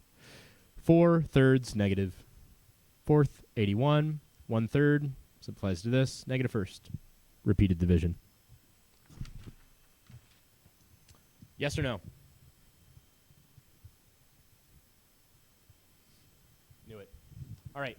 Is there a number that answers this question? Because that's what this is asking, right? 1/4 of 4 multiplicatively. Think about what that number might be. Will 0 be that number? No, 0 is too small, right? 0 times 0 times 0 times 0 is 0. Is 1 that number? No, because 1 times 1 times 1 is too small. It's 1. What about 2? I can see 16, way too big. So it's got to be 1 and change, right?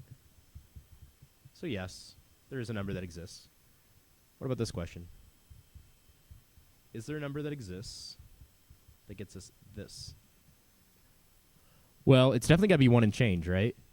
But if it was positive 1 and change, would it work? What about negative 1 and change? No, because it's come out positive, so no. There's no answer to this question until you get to Algebra 2. And then there will be an answer to this question. And it actually completes all the numbers for us. Yeah, but the numbers you know? No. We need a whole nother number line. Turns out numbers have 2 dimensions to them. It's not just 1 dimension. There's actually another number line that's here that we've just never shown you before. Yeah, it's pretty freaking cool. All right, guys, guess what? This is 2 to the 15 quarters times 2 to the 1/4. Isn't it? Isn't it? These add.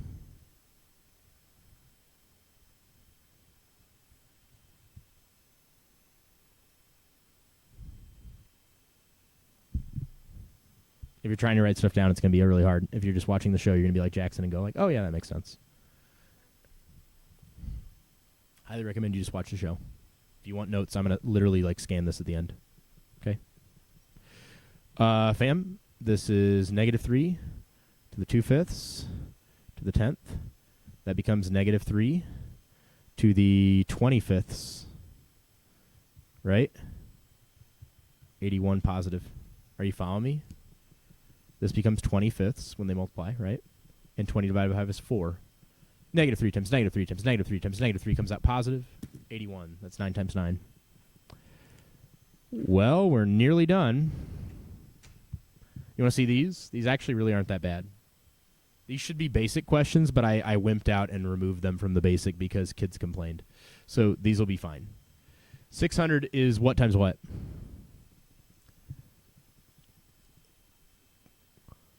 Yeah, that's not a bad one because we do know the multiplicative half of 100. What's that? Now, can we break down 6? Yes. Visualize with me. 6 is 2 times 3, right? So does that have a nice multiplicative half? No, we don't have 2 2s. We don't have 2 3s, so we're done, right? Did you know that this is just 144 over 100? Stop using decimals, okay? Stop. I'm right about this. What's the root of 144? What's the root of 100? Hey, guess what? 6 over 5 or 12 over 10? I don't care. What does it mean to take something to the 4th power? Multiply by itself 4 times. Can you multiply roots together? Yeah, if they're the same root. These are all square roots, so it's really fine. Isn't this half of 2 multiplicatively? What happens when you times the halves together? Don't you get the original? Yes, you do. This is the root of 4. What is the root of 4? 2. This is the root of 4. 2.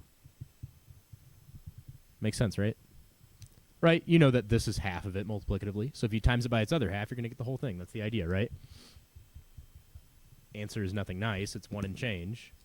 We don't write 1 and change. We write this. That's why. All right, this guy. We need the square root of 49. What's that? But I want it negative. Cool. So that's negative 143. Here's how I did that in my head. 7 times 7 is what? I don't know 49 times 7. I don't know that. But you know what I do know? I'm pretty sure I just screwed this up, but that's fine. All right. I do know 50 times 7. What's 50 times 7? 350.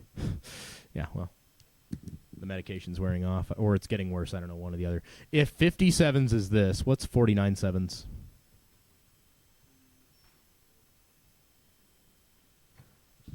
My bad.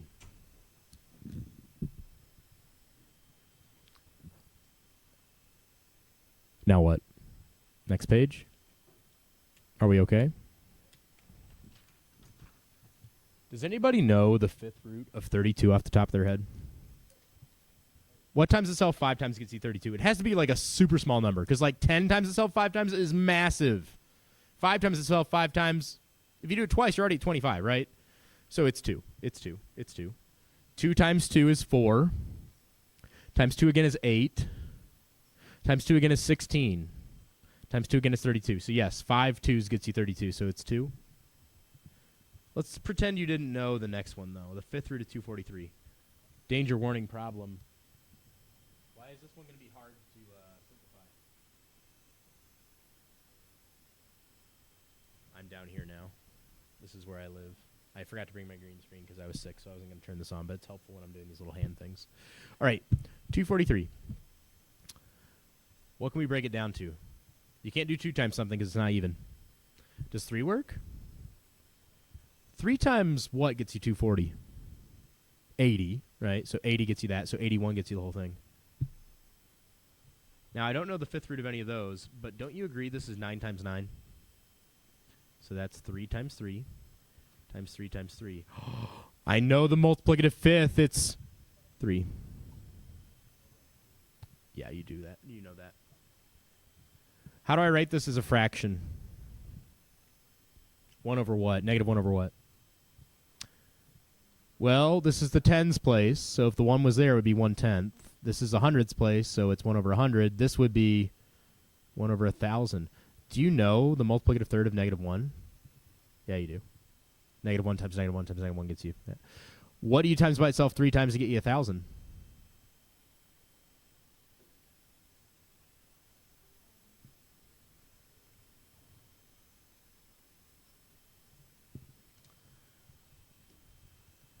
When will this not be simplifiable? Let's think about it. Will that simplify? What's cube root of 1? 1. Will this simplify?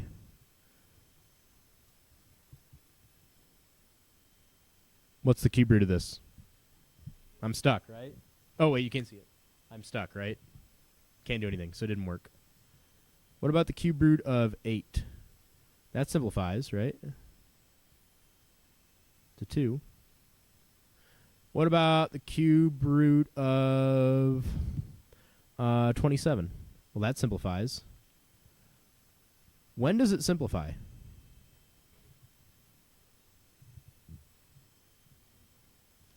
When this has 3 repeated factors in it, right? This is 1 times 1 times 1. So if this doesn't simplify, we don't have 3 repeated factors. Use your words, I don't know. Right? There has to be 3 of the same number. All right, this one. Oh my god, we can just add and subtract these, right? No. You can't add and subtract roots like that if they're multiplying. Yeah, sure, go for it. Who cares? But these don't work. So let's simplify them as much as we can. Let's do it in our heads because we're on intermediate. Fam, what does this break down into? Yeah, you're thinking too hard. 2 times 6 is fine, but I don't know the roots of those. 4 times 3 is better. What's the root of 4? And I root 3, I can't do that, right? What does this break down into? Root 75. 25 and 3. I don't know the root of 3, but I do know the root of 25, right? Fun fact, these are combinable. If it was 2x plus 5x, you'd tell 7x, right? So this is 2 times the root of 3. Or sorry, 7, root 3. I meant 7. You seeing it? Cool. Now, this one is going to kind of suck. It's 5 times 49, which is nice in some way. What's the square root of 49? 7, but root 5 and root 3 aren't the same. You can't combine these. That's like 7x minus 7y. Doesn't work. If you really wanted to, you could factor out a 7 from both, but you still wouldn't be able to combine these in here, could you?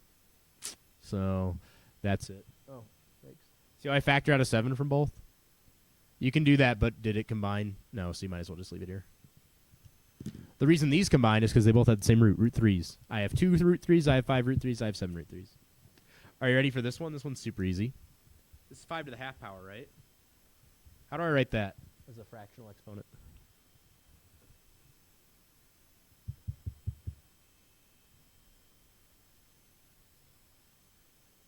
What question is this asking? This is multiplicative half. This is multiplicative quarter. Yep. Yeah, what times self 4 times gets you that, right? So this is what we got. Don't these add?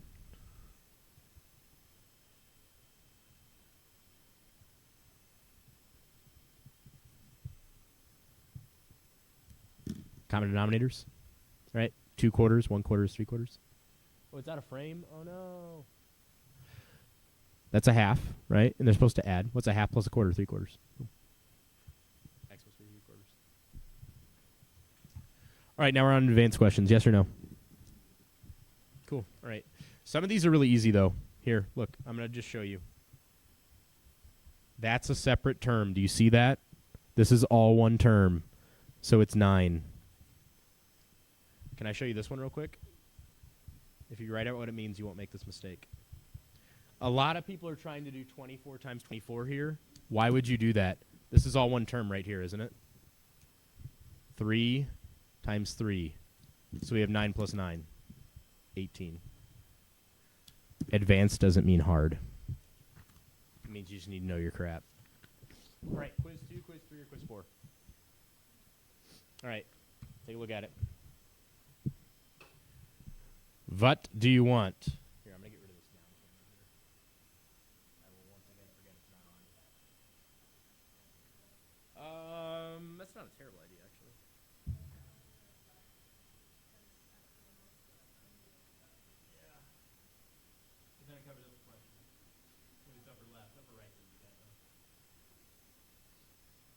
anybody want anything on this page? Can you guys please, for the love of God, actually write these things out when you do them? I'm tired of seeing people do this. Let me show you. So like this one right here, everybody does it like this. They say, okay, I'll do -9 times -4, and I'll get 36.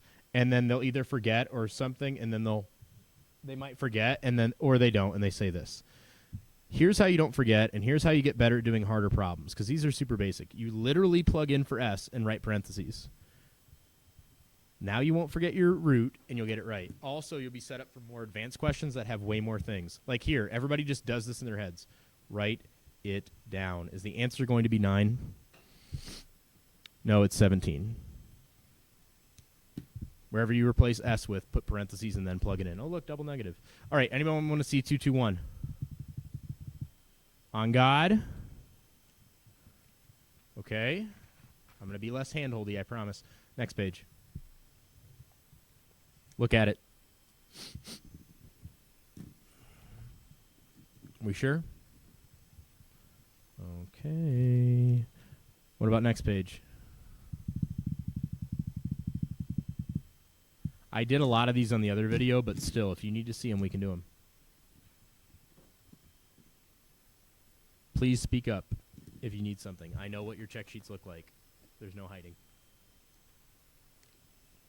Nobody? Jaden?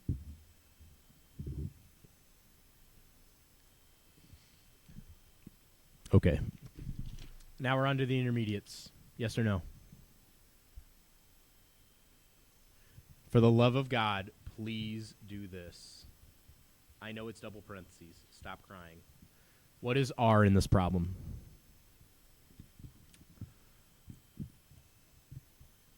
Do not distribute the square. It doesn't work that way. This is 3 squared, which is 9. What's 3 plus 1? What's 3 plus 1? 4. What's 4 squared? Fun game to play outside, but also 16. Do not root these individually. You cannot do that. Okay? What is 9 plus 16? Root 25 is 5. If you rooted them individually, you would have gotten 3 plus 4, which is 7. Can't do that. It doesn't work that way. There are multiple terms here. Roots can't happen over across multiple terms. Here, 5 times 3 divided by 3. See how it's separate terms? These divide out. You get 5 minus 3, which is 2. All right. Anybody want to see the bottom page 4? Are we sure? Because everybody makes this mistake. That's a plus sign, by the way. Sorry, that was a typo. Oh, whoops. I didn't leave a spot for S here. Thank you. S is -4, right? Everybody and their mom tells me this comes out to positive 16. They're right, except they're wrong. -4 squared is 16, but I want the negative version of that. Next, they tell me these 16s go away. Do they? No. Are we done? Are we good? Okay. This page. Yes, no, maybe so.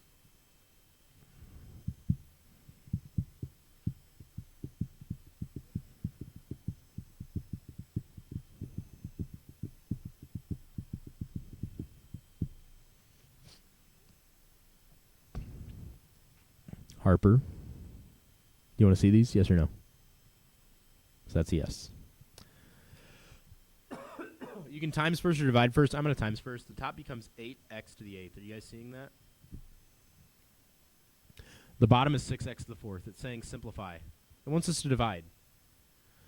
8x is on top, 4x is on bottom. 4 of them divide out, and we're left with 4x's where? All of these x's divide out except for 4 of them on the top, right? All the bottom ones divide to 1s, and so they're gone. 8 over 6, how can we simplify that? What common factor do 8 and 6 share? This is 2 times 4 divided by 2 times 3. 2's divide out, you get 4 over 3. It's that easy. Yeah, we should do these, right? Okay, what I'm about to show you for part D is not a trick. Do not think, ooh, cross-cancel, because here's the problem. If you think, ooh, I can cross-cancel, you're going to use it when you're not allowed to, and it's going to ruin your life. What I am doing is I'm reading this as one term. Do you see it's one term? I'm not even going to multiply these. I'm just going to write them next to each other. It's all one term, right? Cool. So we can divide or multiply in any order we want. What if we do 24 divided by 3? Notice I didn't do 15 divided by 3. Does it say take 15 and divide it by 3?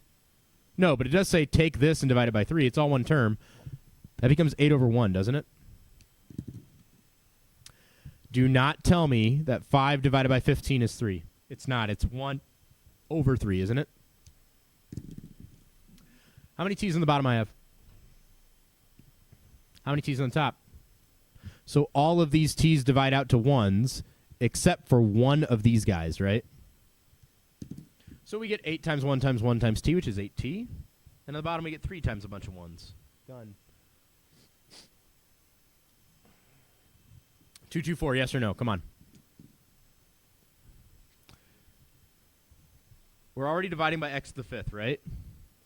What do negative exponents mean? What do they mean? What do negative exponents mean? They mean repeated division. So we're also dividing by x 3 times, aren't we?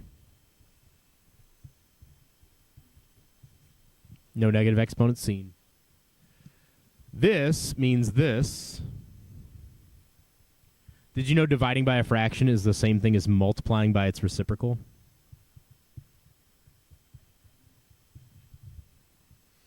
Yeah, negative exponent on the bottom, same thing as positive on top. Negative exponent on top, same thing as positive on the bottom. Crazy. Yes or no? 225. I want this. It says write it like this. Do that. Do not distribute. Do not pass go. Do not collect $200. Next page. Yes or no? On God. 227. Why can't we just cross out these x's? There's 2 terms, yeah? Yeah, there's 2 terms. We have to divide the 5 and the 3x. If we divide 5 by x, we get this. If we divide 3x by x, we get this. That's legal, but this is not. Make sense? How come this one printed with the slashes and the other one didn't? That makes me mad. All right. Do it real quick. What's the multiplicative half of t to the 6th? This is 4 times 24. So that gets us a 2. 24 becomes 12. 4 times 6. That gets us another 2. Root 6 is left over. I'll do it again. Half of it is t cubed. This is 4 times 24. When you root that, you get 2. This is 4 times 6. When you root that, you get a 2. 6 is left over. So this or this. Cube root. 5 x to the 4th. Are you seeing it? Next page. Yes or no? Please say yes. We're minusing all of these. You can write it like this. Did you know that? It is if you know what you're doing. And you didn't for a while. It's just you do now. Same thing as this. What's 3x's minus 4x's? It's easy, though. Negative 1x. What's 7 minus 9? Or you can do this. 3x plus 7 minus the 4x, because we're distributing that negative. Think of timesing by a negative as timesing by negative 1. It's the same thing. Times by negative 1 to this. Times by negative 1 to that. Hey, look. Negative x, negative 2x. Here's the one everybody gets their butt kicked on. Jackson, you're going to do this one for us. How do I do it?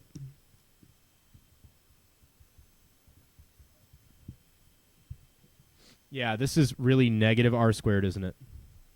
And this is really negative 7r. And this is really positive 5. Now it's easy, right? So Jackson, what happens here? Yep, goes away. Becomes 0, right? What happens here?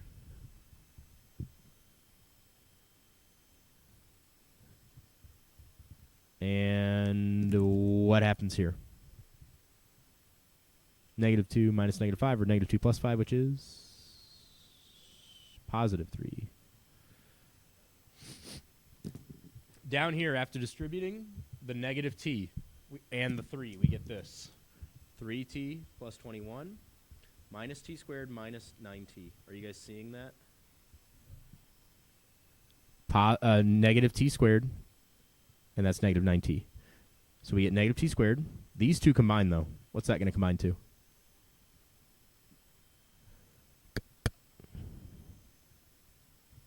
T. And then we have plus 21. Those can't combine. You cannot combine t's and t squared. Sorry. Too bad. They're separate terms. Anybody want to see these? Which ones? Not this? Anybody want to see this? If you know what you're doing, it's easy. All of these are easy. If you want to see them? What common factor does this, and this have? If I factor out a 4, I get negative 2t cubed plus t plus 4. I can't factor in anything else. There's no more t's to take out of this guy, and there's no more even numbers to take out of this guy. So I'm done. What common factor does this have? And 1z. We're left with z squared minus 3z plus 3. That's as much as we can do. There's no more z's in the last term. There's no more 3's in the first term. So we took out everything we can. How we feeling? It's not division, but it's pretty close. 2, 3, 5. Why are we allowed to do this? What property allows us to split the divide by 2 amongst both of them? Did you know that dividing by 2 is the same thing as timesing by a half? So this is like taking 2x plus 48 and timesing it by a half. It's distribution. You can distribute division. Or common denominators, as we usually say.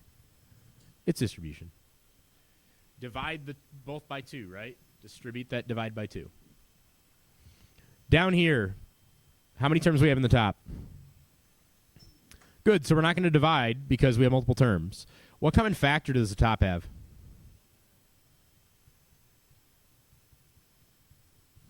Hey, look. Now it's timesing. 5 times something divided by 5 times x. 5's divide out to 1's. And what do we get? Negative x squared plus 5 over x times 1, which is just x. Hey, why didn't the x's divide out?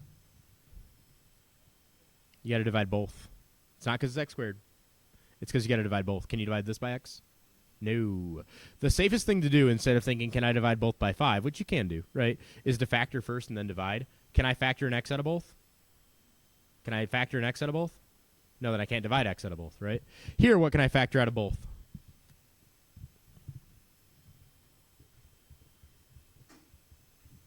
I'm going to write this as 3r times 3r in the bottom. Do you know why? Yeah, it's 9r squared, right? Why is it good to write it like this? Because then I can clearly see these go away. Do the r's divide out here and here? No, there's not r in both of them, so I leave it alone. It's fully factored, fully divided. Questions, comments, concerns? Turning the page. What do we need to get these to work? How are we going to get them? Now, is this an equation? No, so we are not allowed to times by anything we want, but we are allowed to times by 1, and that's what these are, right? So 1 doesn't change anything. And what do we get? We get 2t squared, and then we get 63 minus 14t in the top.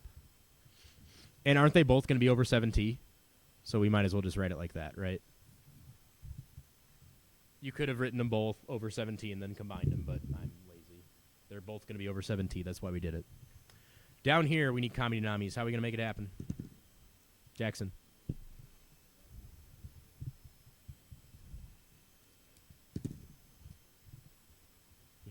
We do have to multiply by t over t and 2 over 2 because we have to multiply by 1. It's not an equation. So we get 6t minus 2 plus 5t all over 6t cubed, right? Pretty slick. Here's what you guys want to do on the bottom one, and it's wrong. You guys want to distribute right away and get x squared minus x. Good luck making that match that after it's all adding and subtracting, right? What we like is that this is timesing. It's x times x minus 1. If this is x times 5, what would you do to this? You times by 5 over 5, right? It's not 5, though. So we're going to times by x minus 1 over x minus 1. Now they'll match. The bottom is now x times x minus 1. Distribute or don't. I wouldn't. Distribution actually makes things more complicated most of the time, unless you have a good reason to do it. Then we get 3x plus 2 times whatever x minus 1 is. Done. All in fraction. How are we feeling? Okay? All right. Harper, I'm going to scan this in color and send it to you, and I will print it out in color for you. You don't have to write all this stuff down. The sooner you learn how to take notes, the better. Here's how you take notes, okay? And nobody likes when I say this, especially teachers, but it's so true. Do not write any notes until you completely understand what you're writing. Only write stuff down that you're afraid you're going to forget and feels really important.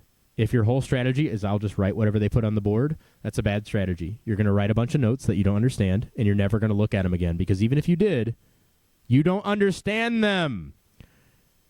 So you sit back and watch the show, and you think, and you engage your brain. That way, whatever you write down, you actually understand, and you can review it. No one likes that I say that, though, so I don't know. But that's how it works. That's literally the science, guys. Anyway, no more, right? You guys want to do quiz 3 or quiz 4? 4. 3 is this. Okay, it's equations, right? We're going to add 8 to both sides, or think 28 minus 8 is 20. 4 is the same thing as 2, except now we're not plugging in one variable. Plug in 3 here. You get negative 4. Now we're plugging in 2. Sometimes 3, sometimes 4 variables. Oh, my God. So you want to do 4 or 3? 4 is really similar to 2. 3, 3, 3. Okay, 3. Excellent. Because I am terribly sick, and it turns out I've also made Abigail sick since I am sick, it's going to be a while for me to get to late work. That's just the game you play, man, when you turn in late work. You're going to have to wait till the last minute, and mom and dad are going to be mad at you, and you're going to sweat the whole time. Sorry. My promise is that if you turn work in on time, I will grade it like immediately. Immediately. That's a pretty good deal, right? If you turn work in late, I will make sure to grade it on time, which is before grades are due, which is like in January, actually. Fun fact. So, see, there's always one kid that figures that out. I'd really prefer if you didn't, but if you really desperately need it, that's what it is for. I wouldn't be spreading that around, though, because then everybody and their mom's going to be like, oh, great, I'll just get all the ones right. I'll just keep bothering Mr. Mack over break. Basically, my rule is if you are passing, we're done. If you're not passing, well, you'll be in here over Christmas break, loser. All right, let's do this. X got to be 28. Down here, all our variables are together, so this is super easy. This becomes 11. What do you add to 4 to get 11? 7. Ours got to be 7. Here, did you know that you guys suck at decimals and sometimes mess this up? The easiest way to make sure you don't mess this up is just times everything by 2. We can do this because why? It's an equation. It's bigger, it's twice as big, but it still means the same thing, and that's all equations care about. Does it equal the same thing as before? Yes, they are still equal. Hey, look, our variables are all together. This becomes 7. What do you add to negative 6 to get 7? 13. So we know what? 2y equals 13. Do not give me a decimal. Thank you. 13 over 2. The 2's divide out, and I get 13. No. But here's the problem with doing decimals. All right, Jaden, give me the decimal answer for this question. Yeah, exactly. We should probably learn a strategy that always works. It's 2, so it's really nice, and you can do halves, some of you, right? Down here, can you get these together? Sure, but why don't we just times by 4 first to make everything all nice? This becomes 1 minus 8 equals 3 plus 4x. Negative 7 equals 3 plus 4x. What do you add to 3 to get negative 7? It's got to be a negative number. Negative what? So what do we know? That part has to equal negative 10. That means x equals negative 10 over 4. Negative 5 over 2 if you want, but who cares? How are we feeling? All right, now I'm going to slow down. Anybody want to see any of these?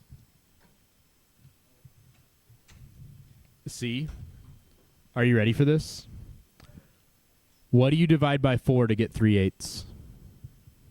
Do you know?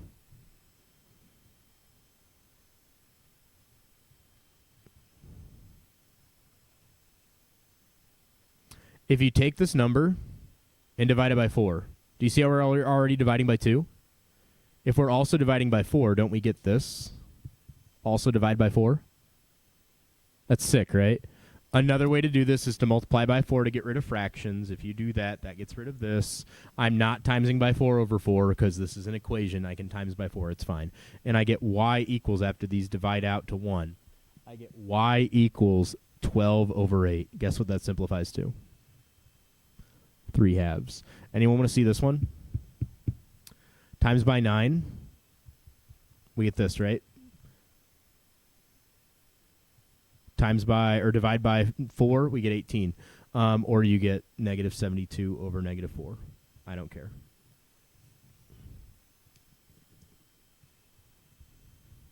I want to show you another way to look at this.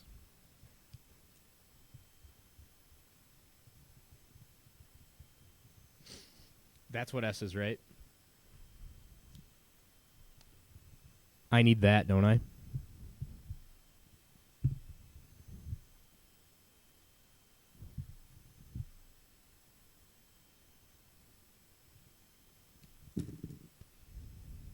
Turns out if you understand how this stuff works and you can think, you can do really hard problems in your head.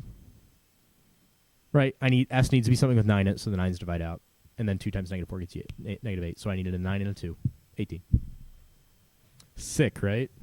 This one is negative 2.4 divided by 3, which is negative 0.8, but I don't care. Cool. All right, turning the page. Anybody? Does anybody want to do this one or any of the others on here? What do you divide by 5 to get 3? 15. That means x is 17, right? What do you times by 6 to get 36? 6. So that means r minus 8 is 6. That means r is 14. What do you times by 5? Or sorry, what do you take away 9 from to get 16? So this is 25. X is 5. 6 times a number, 2 times a number, that's double, right? This is 8 more than this one, so is this true?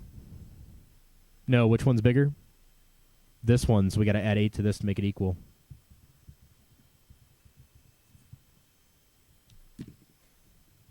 All right, well, glad we didn't do those. Glad we skipped over those.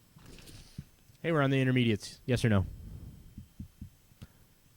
You know why these are intermediate, right? Because the variables aren't in the same spot. Earlier they were. After you move the variables to the same spot, it's super easy. See how I added 3r to both sides?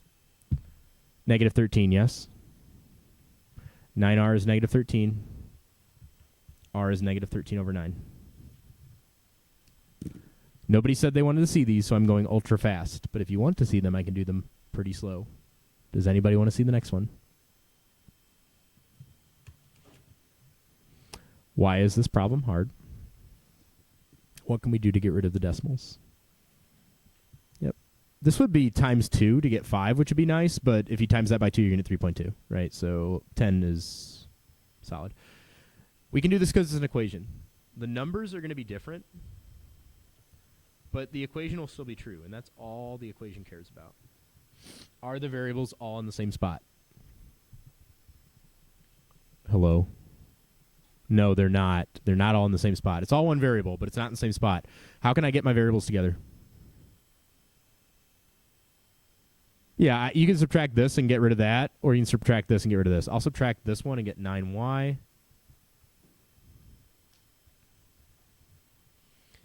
This has to be negative 410. Wouldn't you agree? 50 minus 410 is negative 360. So y is negative 410 over 9.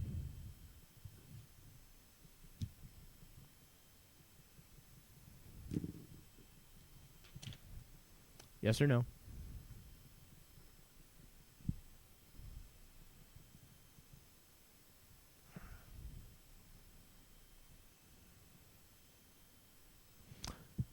Why is this problem hard? How do we get rid of fractions? When it's an equation, we times everything by something that gets rid of these. What number can we times by that will divide out with 4 and 8? 8 is the smallest number. You could do 16, you could do 24, you could do 400, right? But why use big number when small number do job? 4 and 8. 8 divided by 4 is what it said. It doesn't cancel. What happens? What's 8 divided by 4? 2. If you think about that, you'll know this becomes 6. 8 divided by 8 becomes 1, which is why we get 1t here. And this becomes negative 48. Yes, number's big, but at least they're not fractions, right? If I add 8t to both sides, I get this. And if I add 48 to this side, I'll just do that because why not? I get this. What does t have to be? All right, I'm going to get all my u's together. Do I subtract 13 from this? 13 u's. No, they're on the same side. This is negative 7 u's minus 9 equals 16 minus 7 u's. What do you notice? This plus 16 is how you can think of it, right? This minus 9. How can you have something plus 16 and it equals the same thing when you take away 9 from it? Impossible, no solution. Now, I want to prove to you that this is the case. If I add 7u, that's gone, right? If I add 7u, that's gone. I get this. No solution. It's impossible. No number is going to make these equal. Adding 7u to both sides got rid of them both. And that'll never be true. Down here, I'm actually going to get my regular numbers together on this side. That's 9, right? So I have 9 minus 22y equals 9 minus 170y, right? What do you notice? 9 minus something equals 9 minus something. What's the only thing you can take away from 9 to get 9? 9 minus what equals 9 minus this? Right. If I do 9 minus 0, I get 9 minus 0, right? So how do I make these 0? Y has to be? It's the only answer that works. If y was 1, we get 9 minus 22, and we get 9 minus 170. Not the same, right? 0 is the only way that's going to work. Let me prove that to you. I'm going to subtract 9 from both sides, and I get this. Hopefully here you can see it. If not, we add 22y. That becomes 0. And this becomes negative 148 y's. At this point, hopefully you see it. The only way to get 0 is to times by 0.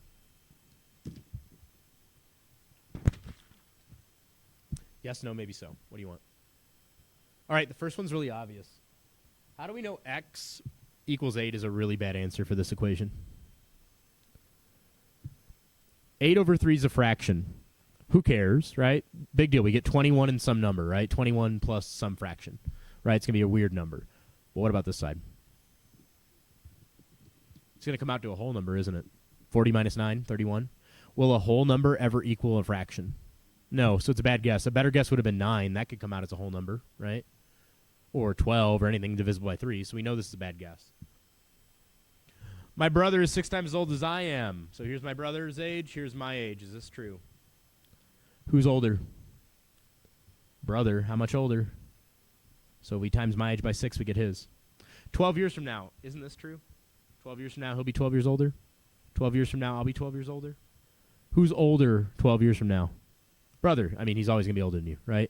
But he's not 6 times older than you because you guys have grown up a little bit. He's now 3 times as old as you are. You have to have the parentheses. If you don't, it means triple your age now and then add 12. That's not the same thing, right? 12 years from now, he'll be 3 times as old as whatever this is. So substitution elimination, right? I would use sub, wouldn't you? B is 6m.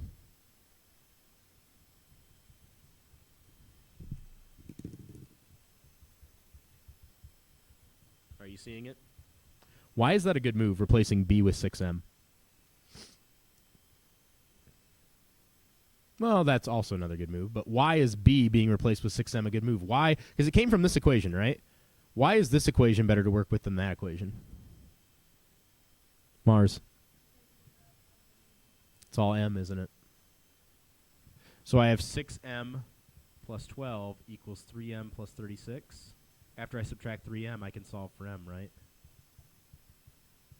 What do you add 12 to get 36? What do you add 12 to get 36? 24. So we know this is 24, right? So what's my current age? 8. What do they want to know? Brother's age. So if I'm 8 right now, how old is my brother right now? 48. 6 times 8. Yeah. Not plus 12. Yeah, not plus 12. No. This is really unfair to English language learners. This is really hard to read. So no. So yay, Christina. That last one? I mean, it is. We just didn't know it yet. I mean, is it really substitution if you're switching out one term? I mean, it is, but it's like, oh, big deal, right? If I told you B was 6, could you plug in 6 here? Yeah. What's the difference? 6m, right? Yeah, what? No, it's unfair to English language learners, so make sure you thank Christina. Yeah, I also hate that question. I just put it on there usually because people are like, well, I got that one right on the homework. You guys don't do the homework, so there's no pain in getting rid of it. Bogatitis has a bag of nickels and dimes. This is the number of dimes. This is the number of nickels. We want to know number of nickels, right? Is this true? Oh, you can't see. Here. No, it is not. This would imply there's the same numbers of nickels as dimes. But what's the real relationship? Are there more dimes or nickels? Twice as many dimes, right? Double the nickels and now they're equal. Is this true? The number of nickels plus the number of dimes equals $26.50. No, we need the value. What's the value of a nickel? 0.05 cents. We do need to think in terms of dollars, right? $0.05, not $5. $0.05, right? So if you take the number of nickels and times it by 0.05, you get the value of the nickels. What's the value of a dime? 0.10. Yeah, I said 2.5 earlier because I was thinking the Mariana problem, but no. Here are two equations. Solve using elimination or substitution. I would use sub. D is 2n, right?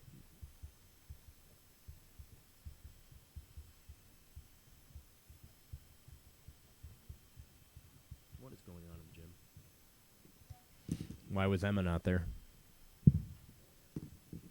Why are you not there?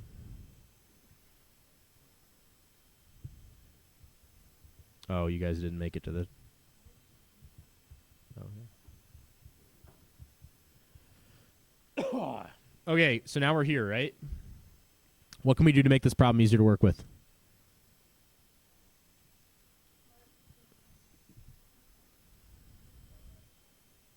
That'll work. Now what do you notice? What can we do? What makes it easier to work with? Well, you can put these together and get 25n. What can we do now? We can think what times 25 is this, or we can divide everything by 5, right? Or divide everything by 25. This does work. It would be 106. 106 nickels. The reason I'm thinking is 25 times 100 gets you 2500, right? And there's 150 left over. Well, that's 6 more 25s. Divide this by 25, essentially. 106 nickels, and that's what they want. We don't even need to know the dimes. Hooray. Are we looking for 335, yes or no? Wyatt was asked by his or her teacher, I messed up the pronouns here, but maybe Wyatt is fluid like that. Wyatt was asked by her teacher to subtract 7 from a certain number and divide by 14. Instead, he subtracted 14 and divided by 7, getting 56. What would his answer have been if he had done the problem correctly? Well, if we knew what n was, we could do that, right? Can we solve for n here? Oh, yeah. We get n minus 14 equals whatever 7 times 56 is. 350 plus 42 is 392. N's a pretty big number. It's 406, right? Take away 14, you get 392. Take away 4, you get 2. Take away 10, you get 90, right? So that means 406 minus 7 divided by 14 is what the teacher asked him to do. That's 399 divided by 14, isn't it? Does that simplify? How do you know it doesn't?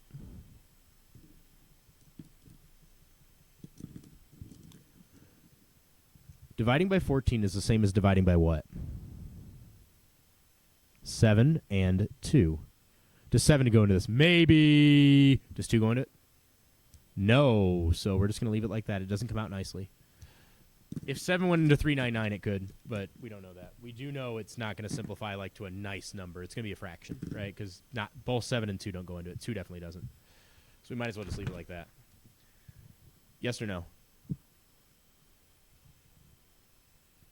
We're going to multiply by x to everything, multiply by 5 to everything, yes? And then solve? Yes or no? You can either call x, you can do this, x equals, let x equal root of 3r, and change them all to x's, or you can just add root of 3r to this. Can we add these two? Yeah. They're both root of 3r. So if I add root of 3r and I add another root of 3r, don't I get this? Two of them, right? That makes sense. 2x, 1x added over to another x is 2x's. 2 root of 3r's. Okay, cool. What minus 13 gets you 5? 18, so what do we know?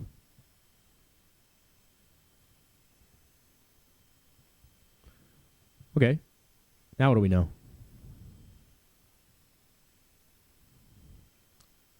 The square root of 3r must equal what? 9. 2 times 9 is 18. You're trying to do too much at once. This part has to be 9, right? Okay, cool. So that means 3r has to equal what? What do you root to get 9? What do you root to get 9? Try again. 3 squared is 9. I'm rooting. What do you root to get 9? 81. What do you times by 3 to get 81? R is 27.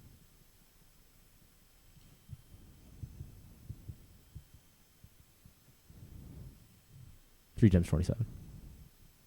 Oh, you can't see it. Right, I know this is 81. So 3 times 27 is 81. Fun fact. Fun fact, fun fact, fun fact. How are we feeling about that one? Better? I'm looking for better. You got to break it down. Hey, guess what? We're done with done with the intermediates. Does anybody want to see quiz 4 before we go? We have 30 minutes.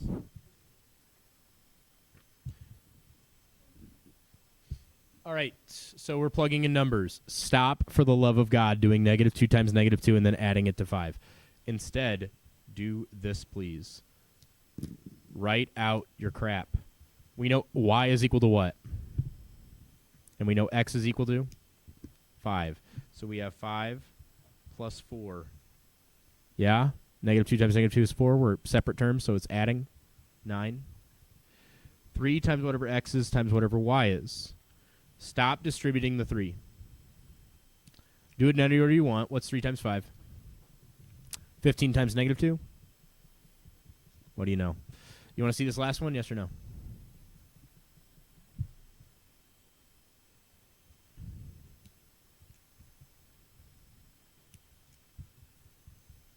If you think about what it means, you won't make mistakes. X is 5. Y is -2. Do you have to square first? Yes. Here's why. If you times first, what's 5 times -2? -10 squared is -10 times -10, right? But you know that this should get you this, right? Right? Square this part. Do you see -10 times -10 here?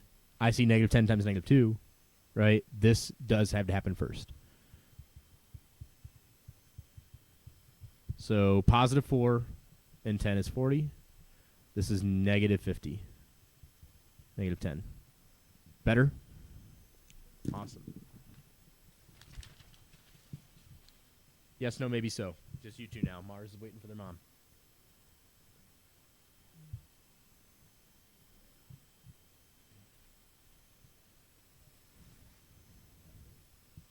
You know how to minus these? Everybody makes a mistake on that. X minus 5x is -4x. 7y is minus a -4y is really adding. Good. Okay. Next page. Commie denomies. Get x on its own.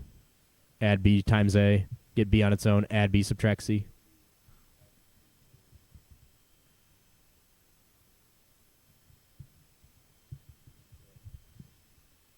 Yeah, it doesn't matter what order you add, but yeah, it's the same idea. How would you get b on its own?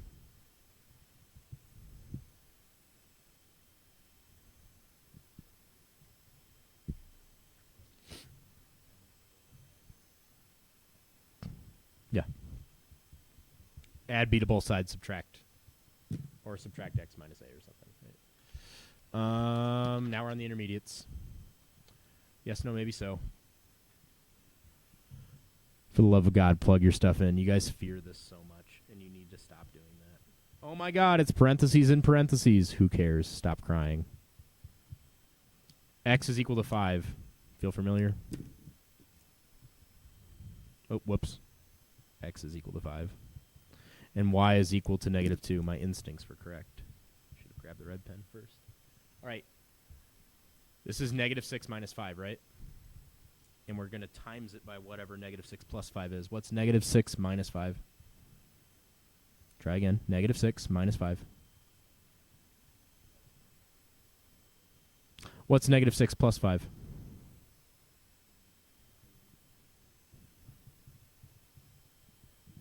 $11. Yes, no, maybe so. What do you want? Plug them all in. Simplify.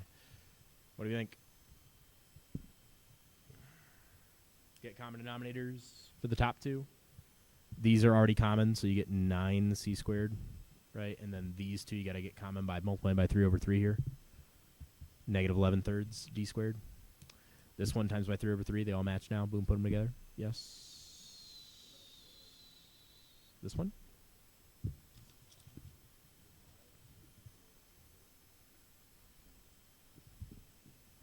No. I haven't seen it.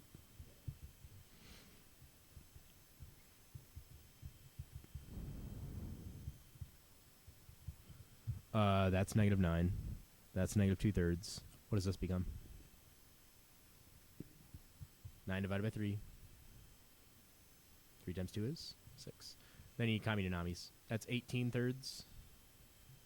After timesing by 3 over 3, that is 27 thirds. After timesing by 3 over 3. Looks like negative 29 plus 18, negative 11 thirds. Maybe the numbers were different. Because they're different all the time. I don't know. All right, turning the page. Anything.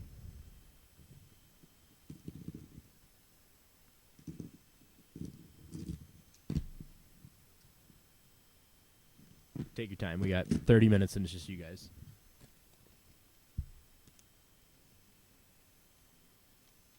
Okay. Okay, well, make sure you're ready to skip all these guys.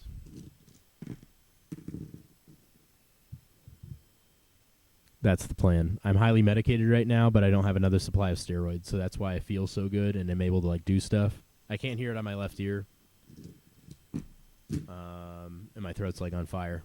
So I'm hoping to be. Yeah, 1/3 of 9 is 3. 1/3 of 6 is 2. 6 times 9 is 54. That's correct. Yeah. All right. Let me know if you want to go over any of these other ones on quiz 4. If not, we're going to go home. Mars, that means you have to go home.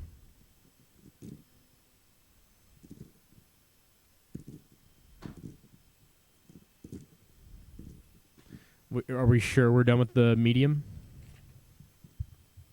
Okay. We're feeling good about this one.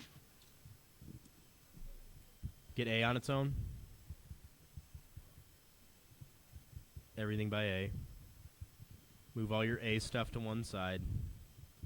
Factor out an A. That's a C. And then divide everything by C plus B.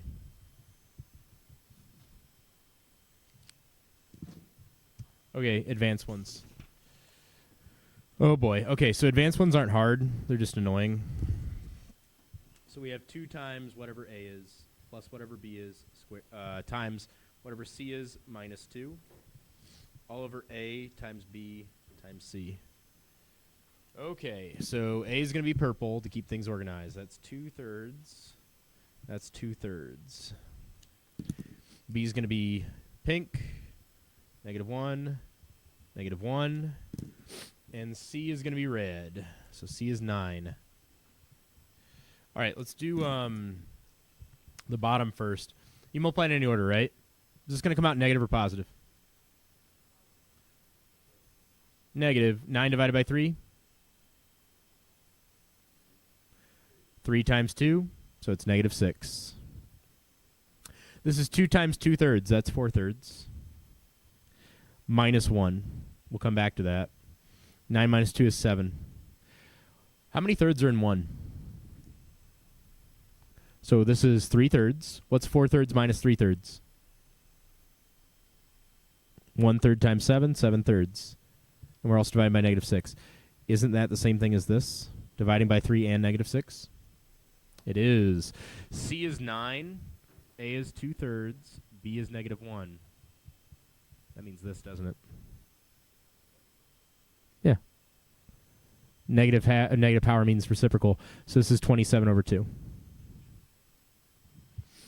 All right, here, a lot of people like to multiply first. Please, for the love of God, do not. Let's simplify. Simplify first. 5a squared minus 2b when you take out a 5, yes? Are you seeing that? Bye-bye. Are you seeing this? Take out a 5 from the bottom. And you might think, what's the point of that? Nothing divides out. Wait. What can I take out of the top?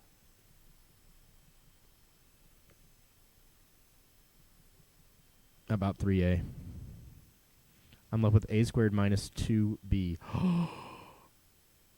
It says divide by this. Isn't it all one term? It is. That goes away. This is I'm going to write it as 4a times a, because clearly you can see this goes away too, right? So now we get 3 times 1 times 1. That's 9. And we get 5 times 1 times 4 times a times 1. Well, that's 20a. Did it. Simplify first. Factor. We have two terms here, right? 1 and 2. What common factor do they share? Try again. Oh, they do. They do share a 2x. So we can take out a 2x. And what we're left with is, I'll write it in this parenthesis because we're going to need a lot of parentheses. So we're going to get y plus 1 minus 2x times y plus 1. All right, what else can we factor? We have two terms in here. What common factor do they share? They share y plus 1, don't they? So I can take that out as well. So I have 2x times y plus 1 that they both share. Oh, I wrote them both in red. That was my bad. And then I'm left with 1 minus 2x. Because that would distribute back to this, wouldn't it? Cool. Now it's fully factored, right? Can't take anything else here or here. All right, next page. Expand the product. Oh, my God, this is so hard. X times everything. XY, negative 3x, positive 8y, negative 24. It is advanced, doesn't mean hard. It just means you need to know your crap. All right, this. We got to add these. Do they have common denominators? No, but we can make common denominators. Yep, we're going to get 12 here. Yeah, that's going to be the common denominator, right? So what do? We times by 3a here. So that's 9a plus 3a squared. Here we times by b, right? Top and bottom. So that's plus 7b minus b squared. Need common denominators. However, notice that there's multiple terms, right? And there will be some things I can factor out. We should try simplifying first. Are you feeling what I'm talking about in the top? Okay, you smell what I'm stepping on. That's good. Oh, the trash can's over here because I was puking in it. It's all right. Don't worry about it.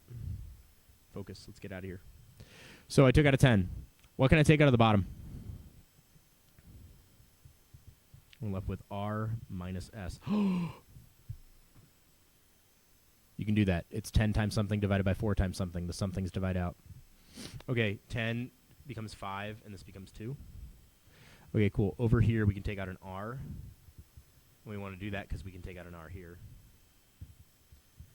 R's divide out. So now we have this. 5 over 2r, because everything else divided out, equals 3r over s minus 1. How do I get them to have the same denominators? You times them by each other's denominators, right? So this is 5 times s minus 1.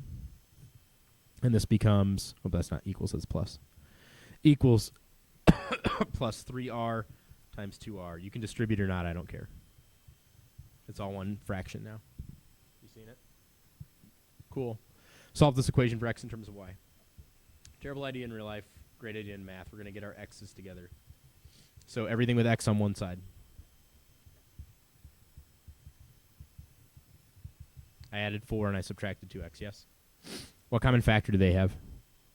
X. That's why I did it. And now I can get x on its own by dividing by this. So x is going to equal negative 8y plus 4 all over negative 3y minus 2. Divide this, gone, right? That's it. Go away. Jackson, you need to ace this class next semester. there's no excuse. Get good. My class is not that hard. And you are plenty smart. All right, I'm going to scan all these, and I'm going to send them to you guys, and then I'm going to upload this video.